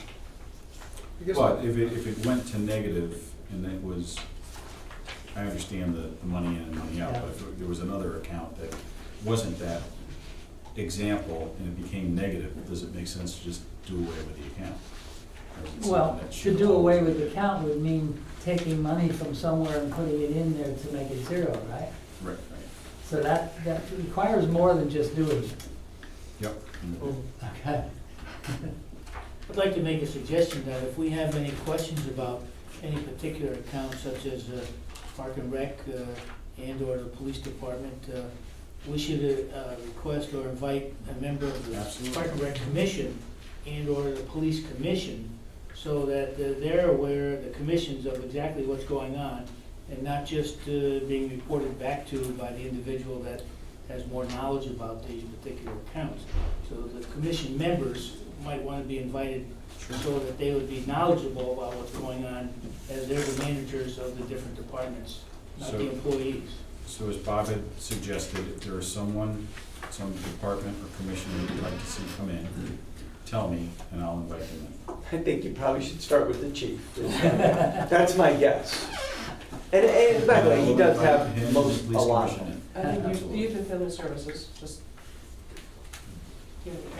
I can tell you right now that some of the youth and family services numbers are high because we're going into the holiday season. These are donations that they solicit from the townspeople, and then they spend it mostly at Christmas But it also time. gives us sort of an update because of, Right. you know, But what that- 50% that's of why their some of those salary are and high. services are. That's why some of those are high though, Right. this time of year. Is there a way you can do this? I mean, we look at this now and we look at it a year from now, unless we have last year's next to us, we don't really know how this has changed. I mean, you know, like law forfeiture was 24,000. You know, maybe it was 23 last year, or maybe it was 0. So how, We can do anything you'd like. we just, when we're we looking need at to- this, we don't have anything to compare it to. And Well, I would imagine this is as of the end of October, I Right. would imagine the end of November. I can give you one at the end would be of November, the end of December. All you have to do is ask. yeah, I just don't know how you would know, Well, some of them are more active than others, some of the accounts, like obviously the exchange accounts, but I think maybe understanding the accounts Mhm. might be the best place to start. So Breck reeled off 16 accounts, I think, so I will invite them in. why don't you start with the chief? You know, you're, I'm sorry, go I ahead. didn't mean to, go ahead. You have 2 meetings in December. December 1st December 1st, I think, is a Tuesday, I think. Does that sound right? It's the next week, I think. I thought I looked at that, and all the meetings were gonna be early in the month. It is a Tuesday. December 1st? is a Tuesday. Yeah. So you're gonna have at least 2 meetings in December, which is great. You can do another 2 in January. You're not getting the budget until March 1. So you have time to go into this. I don't think you guys have a lot more on your plate over the next couple months you might have the auditors in one meeting in January, maybe. So. WPCA controls the sewer avoidance fund? I wouldn't say they Yeah. control it. Well, you said department, it says they're there. Well, Right. it's associated with the WPCA. Well, they have the detailed information on it. That, because that's where they spend the money on doing the septic systems. Yep. And then they apply to the state for reimbursement for that, and then they get that. Well- They keep the detailed accounting records. That's why it does that. Okay, I just have a big question for them, but we won't be able to answer here. Because I thought you were in charge of it, but you're not, so you. It's not that I'm aware Well, of. I'm concerned, I'll let you know what I'm concerned about. Yeah. Their last meeting, they spent $4,500 to landscape 2 pieces of property that were in phase 1. Okay. Phase 1 was closed out. Yeah. Everybody could not appeal, everybody could not go to court after a certain date, and all of a sudden we come up with $4,500 to do 2 pieces of property. When I was sitting there for 2 years, people complained about their property, and they did nothing. So I am very concerned about Yeah. that. Bob, is there any way you can, It's like opening up Pandora's box. would you have a copy or a record of, say, we backdated, so we have a year, October 31st, 2014 of this budget, of the off budget? Sure. Just 'cause the last one I have is September 2013. Okay, you want October 2014? Yes, please. Okay. You say you generate these quarterly, Bob? No, I generate them monthly. No, I actually use this list as a way of reconciling accounts, and so we do it once a month. But it generally doesn't look like this. It generally has more columns of what the bank account says, what the accounting system says, how much the difference, and. I guess we just want to understand it, because there's a lot, when you add them all up, there's a lot of money there. Yes, there is, yeah. Yeah. Okay. All right. Do you Any want other anything more questions? than October 2014? I didn't look at yours. Department manager? Yes, More in that's October? Yes. Yes, it is, 7/20. We'll talk about that. Sure. All right, thank you, Bob. Okay. Here's the finance director report, selectmen. All right, we'll go quick here. How is our finance director? What? How is the finance Okay, I talked to her today. She's at home. Speaking of that, I'm bringing on a interim finance director with a smile on her face back there. Leanne Palladino. She's still smiling after she put through this So, meeting. She's gonna run out of this building. So Leanne is gonna be an interim co-finance director. We will not exceed the budget personnel line item this year for finance director. I wanna say that first, okay? Leanne is actually just, I can either have her tell you, or here, I'll pass the resume around, I have one copy.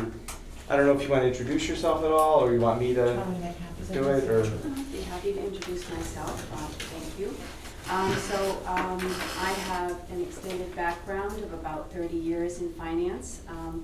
Starting first working at banks in the treasury function, managing investments and assets, liabilities, net interest margin. And most recently from there, about 10 years ago, I joined the Office of the Treasurer, working for State Treasurer Denise Napier. Initially, I was brought on board to manage the short-term investment fund, which I don't know if we take advantage of that here at the town, but it is a fund that's available to municipalities. And more recently, I was Chief Investment Officer for our $30 billion pension plan. So it was a very interesting discussion tonight to listen to the pension board report. And as of June 30, I took early retirement from the Office of the Treasurer, and I met Carl, and he and I talked about the interim position. So I'm here tonight getting ready for acceptance of that position soon. Great. Lives in Old Saybrook. And I live in Old Saybrook with my husband, Michael. We just moved here 3 years ago, and we absolutely love Old Saybrook. It's a great place from Madison to King. Madison. So you, That was smart. Yeah. Anyway, so bringing Leanne Great. on. Barry, I want you to look at one thing in this room. Next to the white, Is it up here on the right side? yeah, Is that a camera? yeah, it is a When are camera. we gonna start using it? So, Larry Hayden's been working on this, I researching know, it I've been bugging him every time. for I see quite him some on the time. Today, he was in here fiddling with it, kind of trying to figure out the best way so that we could come in here and either on an iPad or laptop, log into the software remotely, connect to the computer, turn it on, pause, off. It's live streaming and it's stored and it's archived. And it's cheap. It's like, and I trust Larry on these things. I mean, when he researches something, he comes up I with know, I've it. been after him week after week. No, and you know what? I've been after him also for about a year now, and he's been researching it. And Larry's not one to just go out and get a system and say it's $5,000. This is what it's going to cost. This is like $500, and it's going to be. So anyway, I just want you to know Thank you, it thank you, is. thank you. Well, I mean, I'm not saying it just to you. I'm saying it to everybody because you're not the only one asking it, but you do a lot of this work. Yeah, So I'm just telling you that you may not have to do it much longer. thank you. Okay. Go on channel 19.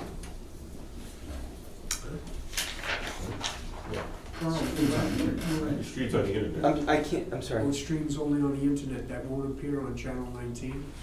No. No, it's not community access TV. I right. suppose we could be. I don't know. I'll talk to him, see if he can pick up the stream. Whatever. We should be able to pick the stream up. Yeah, well, that's another People option, might- is to see if they can pick it up, right? So, a couple things. Carol Conklin was here, a member of the Board of Finance. Or to She's Board of I know, it's getting Selectmen. late. Time for you to go to Let's bed. hurry up. I'm sorry? Time for you to go to bed. Yeah, no, I have a lot. And Carol was sworn in today, so we welcome Carol. I want to also pretty much thank everybody here. You were all very kind and generous and sympathetic to me. I went through a difficult time in October, and I appreciate everybody who reached out to me, and it was just about everybody in this room. So I did want to say that. Janet is still here. Janet Vincent-Gary. I'm going to pick on her now. I meant to bring this up last time. So I don't know if I did or not, so correct me if I did. Lou and Janet are in the accounting office and just have been there. Janet does a lot of our HR stuff. And I encouraged them last year to start taking some accounting classes because there's not a lot of accounting knowledge up there. There is what they've done in practice, but not so much by education. So I have encouraged some class taking, and they took financial accounting last fall online through Middlesex. This fall, they are taking managerial accounting through Tunxus, and then they hope to take immediate accounting 1 and 2 the next 2 semesters. I encourage that very much. I think it's important to have that background, and I hope you support that. But I just thought, you don't see necessarily a lot of town employees doing continuing education because they don't have to. But I think it's really important if we want to get better at what we do. So that's my 2 cents on that. Do we have any incentive programs like that for the town? No incentive programs, nope. It's just, the results of the Making Places grant for the trolley PowerPoint came in. There's an executive summary. Did you guys see this? I saw it. You did, okay. So it's online if you want it. Basically, Now we just need takers. That's basically they pretty recommended co-working space and residential use. For that building to be usable anytime in the future, the town will probably have to apply for a brownfields grant, a remediation grant, because the property owners won't be able to clean that. It'd be very expensive. So the way to incent them to do that would probably be for the town to apply for a brownfields grant. The other thing you received was that bar grant application. I sent that to every one of you Yeah, guys. we should have said bar, I was all excited. Ha! Brownfield area, I forgot remediation, but one of the reasons I sent it to you is because it did come up in conversation recently. We are very focused on that area of town to increase the utilization of it. I don't want to say I'm letting zoning and I'm letting the public discuss what they need to discuss. But this is that grant, and one of the reasons I showed it to you is because I want to show you the professional product that comes out of town hall. I read this, it's a good grant. It's a competitive grant, so we might get nothing, we could get 20,000, we could get 200. But it was submitted Monday. I want to come back to that. Don Lucas sent me an email last Friday. As of today, this is an FYI, there are 68 solar photovoltaic systems in town out of a total of 95 permits issued. So there are 95 permits issued for solar. We have about 70 in town. Tomorrow night, they're hosting another solar workshop to see if we want to get more people involved in that program. Where's that gonna be, Carl? I'm sorry, it's going to be at the Acton Library. Kind of real exciting news, it was announced in the New Haven Register. This is, I just printed this yesterday. So it's public now that Denali Trailblazers is coming to that space. That was in the New Haven Register, New Haven Business News. Is Denali Trail? It's going to be, North Cove Outfitters. don't say North Cove Outfitters. Like but- Eastern Mountain Sports. Yeah, it's like an EMS. I think people will be They were in the real, mall. people will be real excited about It's a that. good store. Everybody I've talked to says Nice it's store. a great store. It is very nice. Where's it coming to, Carl? 75 Main, where North Cove Outfitters Okay. was. Normwood, and this is not, look, taxes are taxes, whether you have a high mill rate, low mill rate, it's all based on assessment, how much industrial you have in town. But Normwood did give me this. We have the 15th lowest mill rate, or that can't be right. Oh yeah, it is. 15th lowest mill rate in the state of Connecticut this year.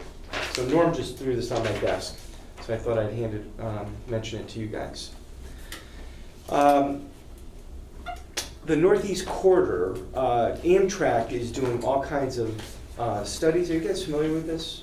The National Rail Association is really looking at the Northeast Corridor to do some major work on the backbone of this track here, which is kind of a disaster, as we all know. So it's a 20 or 30 year plan, but they are definitely going to be making improvements to it. There are alternative 1, 2, and 3, which includes new rail lines, high-speed rail, and option 1 is basically doing nothing but not doing nothing, but maybe Been just, very successful about that. yeah, just doing some stuff. So I was thumbing through this, and I'm happy to hand this out. And if you look at every map they show, it shows New Haven and then New London. But it does say not all are shown. So I wrote a letter to them talking all about our transit-oriented development projects we have going on over there, the private investment with the apartment units. By the way, they started clearing yesterday. The hotel will probably come down in about 2 weeks. I talked about our North Main Street project, our sidewalks and the road. So I said, look, I hope that is just because you couldn't spell Old Saybrook on a small map without taking up too much space, but I wanted to emphasize, here's the letter, emphasize the importance of the Old Saybrook station, not only to the town, but to the region. So that letter went out on November 13th.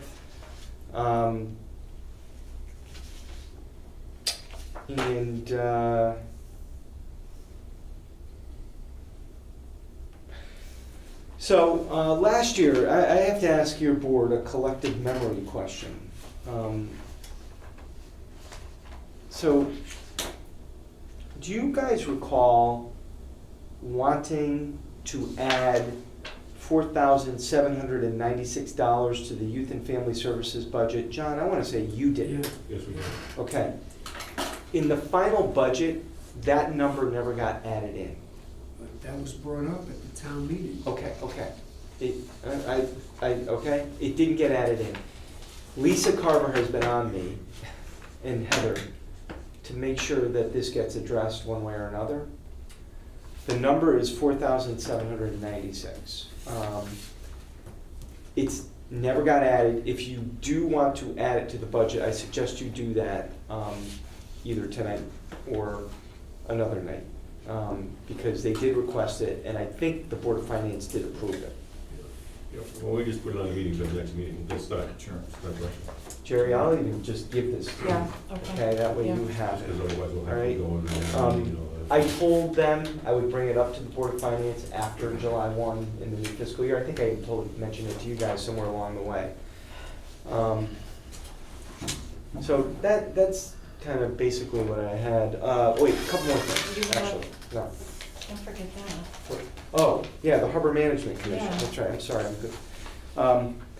So there were some issues about the Harbor Management Fund and whether they could spend their own money.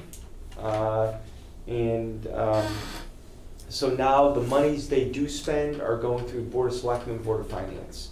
So they have a request to pull the moorings, and that request is for $6,500 to come from the Harbor Management Fund. So I would ask, it is on your agenda, so I would ask that, we've done this once before with another issue. This is something they used to pay.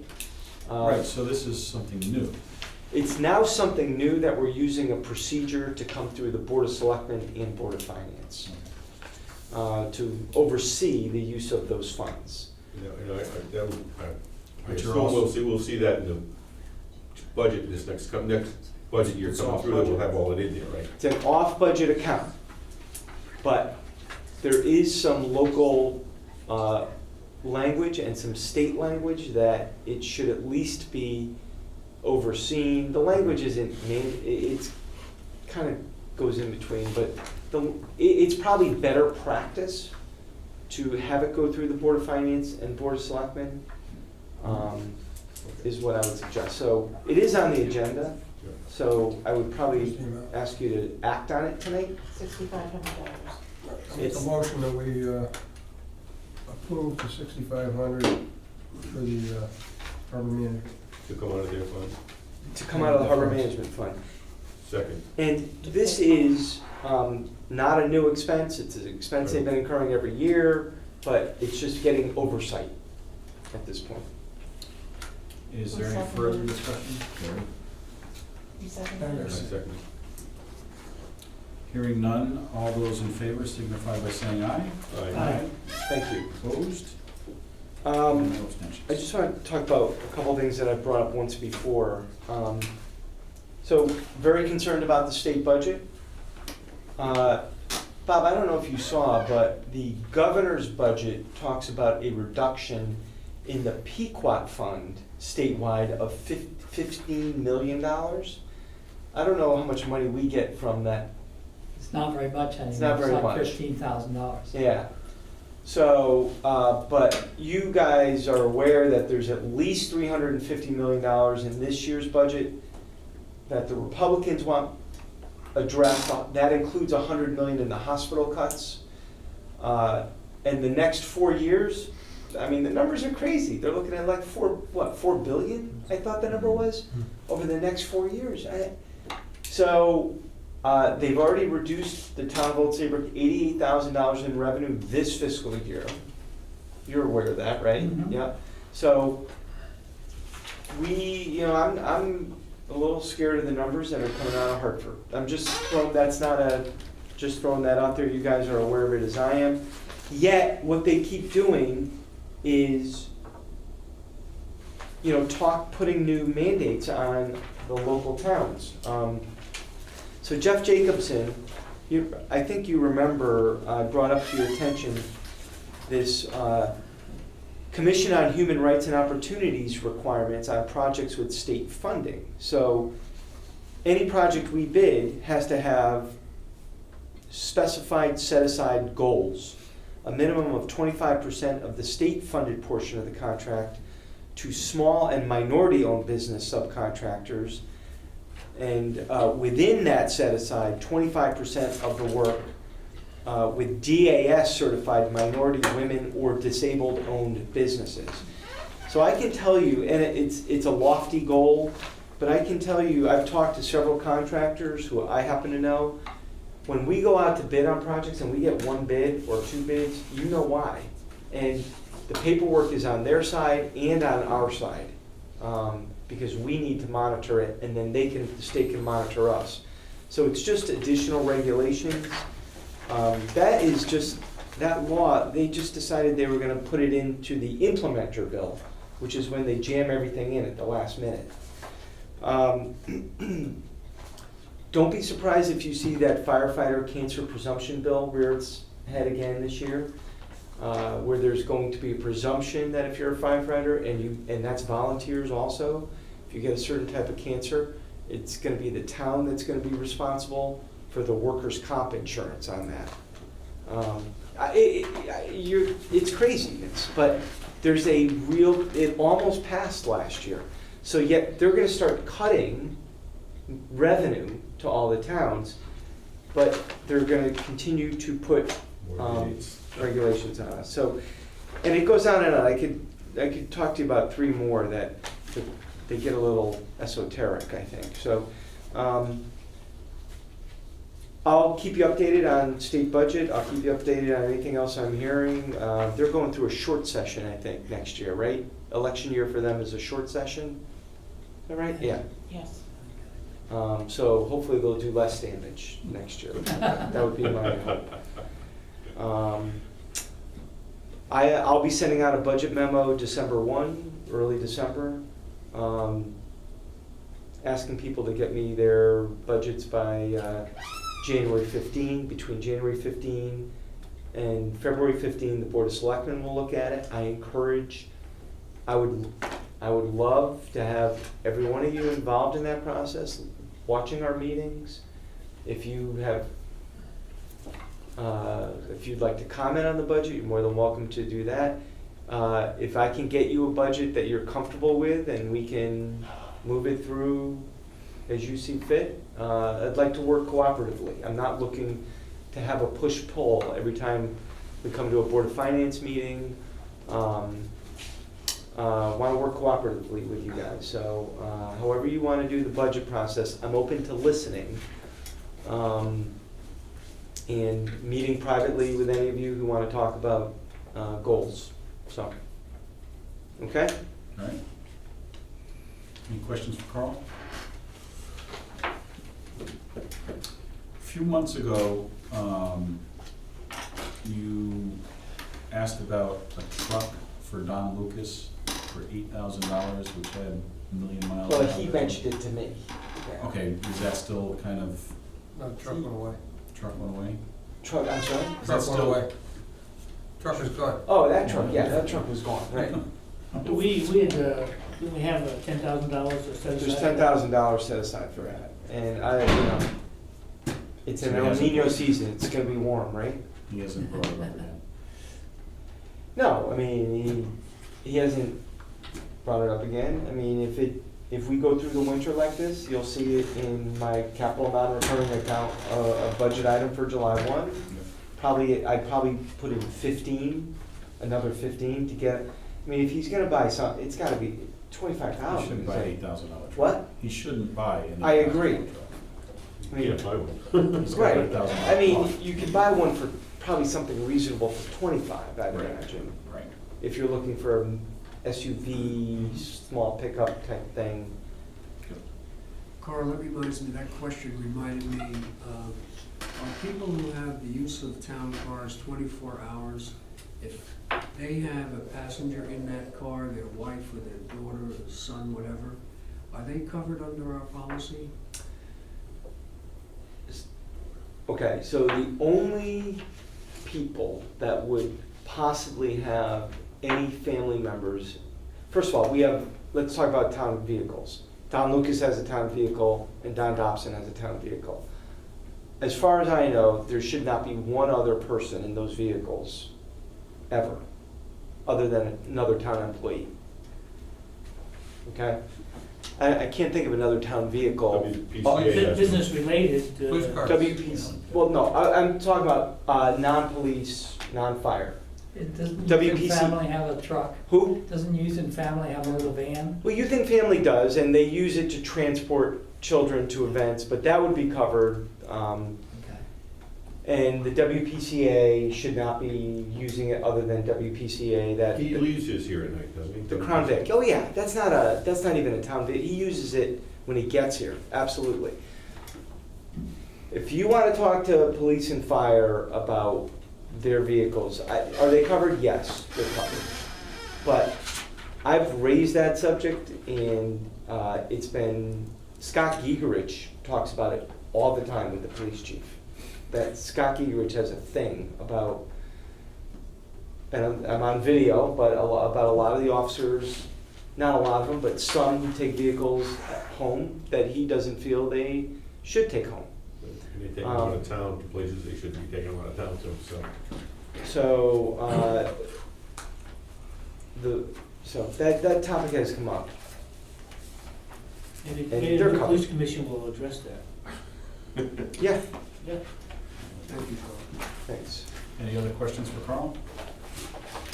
All right, is there any public comment? Thank you, guys. I just have a couple questions. I'll try to be as quick as I can.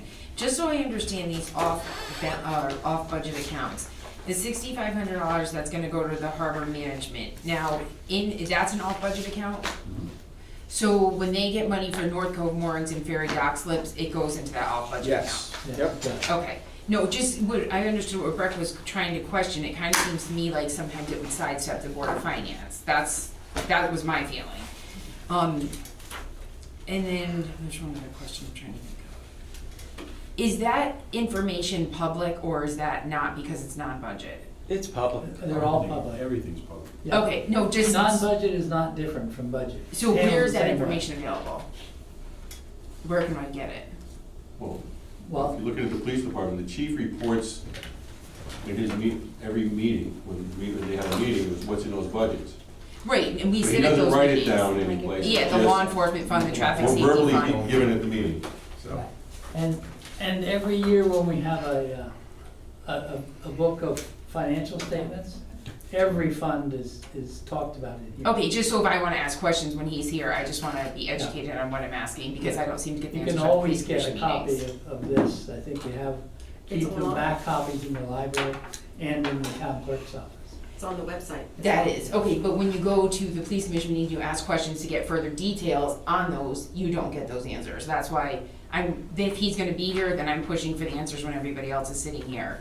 Oh. The police commission was a little too passive about a lot of that, so that's what I wanna have all my ducks in a row. Oh, okay, Give me a tutorial. Where on the website do you pick that up? I don't know where to pick that up. Probably under the finance directors. Yes. Yes. Okay. That's gonna give me I'm the pretty numbers, familiar with right? property and the I'm sorry? WWMD, but some of them I don't know the sites on, so. Thank you. So that will give me the numbers, but if I have questions regarding the numbers, that I can ask at the next meeting, or whenever. You would have to ask those questions at a police commission meeting. And it's up to them to give you the answers, it's not up to us to give you the answers. I understand. You should ask the chief at the next meeting, no? Well, but He's not part of the meeting. it's not a question and answer session. Well, when it's public comments, but, oh, yeah, okay, I see what you're saying. Right. I get your point. Or you can give us the questions and we'll ask them for you. Okay, perfect. You can also, if you have questions like that, submit them to the police commission chairman. Okay. Or read them at public comment. Okay. No, I'm sorry, yeah, there is no chairman yet. Yeah, not yet. I know that, but there will be a She was chairman. asking who was. Yeah. That's what this Is there any other? Next Monday? Thank you. Okay, thank you. Any other public comment? Mr. Maynard, how's things going back there? Fairly well. Nothing to do tonight? Oh, he is his house. He's paid attention all night too. That's good. I have one other public comment. I'd like to thank the ladies and people in the accounting office that they took the initiative and spent their own money and No. funds. to- No. No, not their own money. The town paid for the classes. Oh, okay, that's Oh, what I That was was their thinking. initiative. Oh. Did I misunderstand the question then? You must, because you said no. You probably misunderstood. No, what he you said. said it. Incentive, use the word incentive. Oh, incentive program. No, we paid for the classes. It wasn't an incentive program. How much were the classes? Each one maybe 500? 500 to 600. But still, you put a lot of time in. It's still your time. On your own, and I thank you for Yeah, that. right. Any other public comment? Thanks for making that comment. All right, so my comments, liaisons, I got a couple of requests or indications of interest. Tom wants to be a liaison with Board of Ed again, which is great. Brad and Rec are going to be liaisons with the Police Commission. And if there's anyone else that would or would not like to be a liaison, please let me know, and we'll get those things covered. Public meeting is next, annual meeting is next Monday. Yeah. I cannot make it. I would urge everyone to go. I don't know whose idea about the dedication, but personally, thank you very much. Yeah. So try to make the town meeting. Unfortunately, I can't. And, Question. I won't be able to make it Am either. I gonna be liaison to BOE again too? yeah. Yeah, that should be well attended. Thank you. So there's gonna be a conflict, the police commission meeting on next Monday also? No, they canceled the meeting. It was supposed, they said it was supposed to be the 16th, it's supposed to be the 23rd.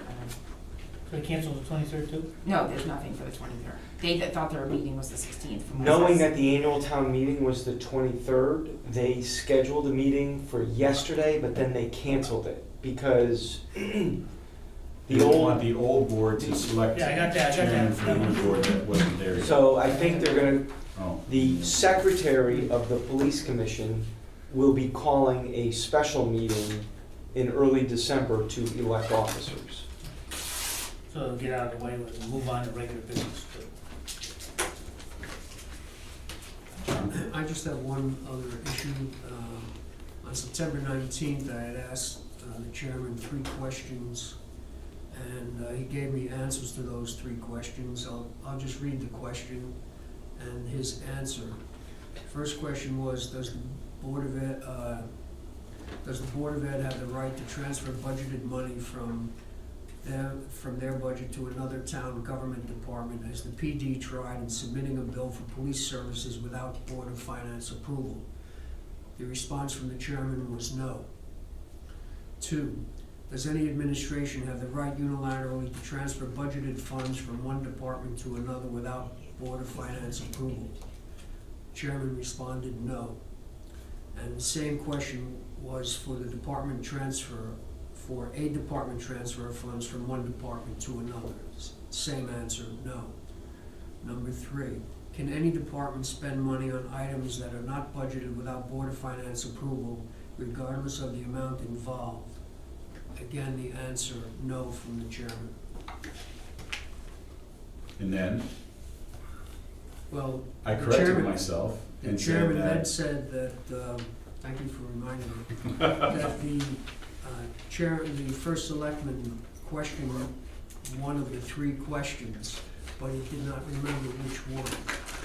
And he had a different response to the no, if I'm Right, phrasing and I suggested that Carl would be the one to ultimately give those answers. well. So there Do are you the have any questions and his comments? answers, and Do I have any question or comment on what in Any of particular? those. any of those questions. Like the police shouldn't- department and Board of Ed issue came up in the paper, that I became aware of that situation. And I asked the question, can the Board of Ed or any department transfer budgeted money from one department to another without Board of Finance approval? So that, yeah, and that was what, the Board of Ed paying the Department of Police Out of Services? budgeted money. Off budget is an entirely different issue. Out of budgeted money. Well, it depends what the money was budgeted for. If the money's budgeted for police services, yes, or if it's budgeted for. It's not in their budget. Yeah, or for student safety. Or, you know, John, I don't know. I don't know the answer to that question because I don't know what the budget line item might have been had they approved it. They didn't approve it, No, right? they didn't. They did not. No. So with regard to, so I think the bottom line is this rental property, which at the old police station, under police station rental, we stored police equipment and emergency management equipment under police station rental. So we stored, I mean, that was for both emergency management and police. And so we used some of that money to store police equipment and emergency management equipment for 1 year at another property. So I think that was the question. That's a question, that's a separate question. Okay. On what is stored in the lease, Okay, okay, in that building. yeah, That's a separate issue. okay. Just looking at the Board of Selectmen Yeah. making a unilateral change of monies from one department to another, can the Board of Selectmen do that? Well, we didn't do it. Is that your question?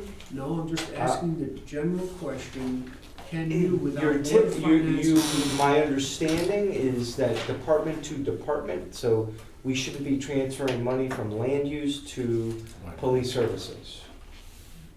So I would say you shouldn't be doing that. Meaning you, the Board of Selectmen. You can't be transferring money from department to department. Right. Meaning the Board of Selectmen. Yeah. Okay.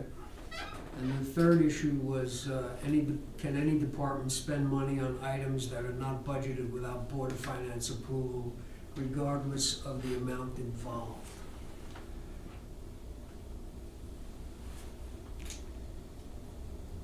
You'd have to give me, I mean, so can Public Works spend money on jewelry? Well, anything, can they spend money on anything outside of what's on their line item budget? In their budget, Yeah, within the department, yes. they can. Yes, that's my understanding, yes. Absolutely. So are you saying that if one department, let's say Public Works, has uniforms, okay? And in that particular year, the price of the uniforms went up. So Larry moves money out of truck maintenance to uniforms. You're saying he can do that because it's all within? He probably wouldn't move money within the department. He has a department budget. He would spend the money that he needed to spend, hopefully not exceeding his department budget. The top line or the Yeah. bottom line? Yeah. Yeah. But the question really that I would ask is if the uniforms were not on the budget originally, can they just spend money on that item that is not listed? That's the question. I think if it's necessary for the function of the department, probably, yeah. Well, it should have been in the budget originally, if Yeah, that's the case. or, you know, things come up too, so I would say if it is related to public works, yes. Yes, Okay. I would say they could. I think that's a hard question to answer in a black and, you know, in an abstract black and white, to say yes or no. I mean, without an example, I think it's very difficult to answer that. Because, you know, do they have nuts and bolts in the budget? No, but it falls under a broader category. And a lot of these departments, we do. We have broader categories where we might use a catch-all. You know, we obviously try not to do that, but I would say within the department, if you're not overexpending your budget, you're good. As a general rule, I mean, you know, so. Well, it really leads to, we start beating down on budget for certain items, say, hey, you spent too much here, too much there, and then they pare it down and it goes someplace else. Your issue with the water, you know, I mean, it's the same issue. So it comes out of the budget, if they don't hit the bottom line, I guess you can't say anything about it. So why do we look at all the line items in it? Right. Look, it's a little bit imperfect, okay? It's a, you know, I don't know that anybody's gonna get their pencils to the penny either. So, Well, I understand the reality of life, I mean. yeah, I mean, I understand too. So that's 2 no's and 1 disagreement. Just to keep score. Anything else on anyone's mind? Motion to adjourn? So moved. Is there a second? All those in favor? Aye. Opposed?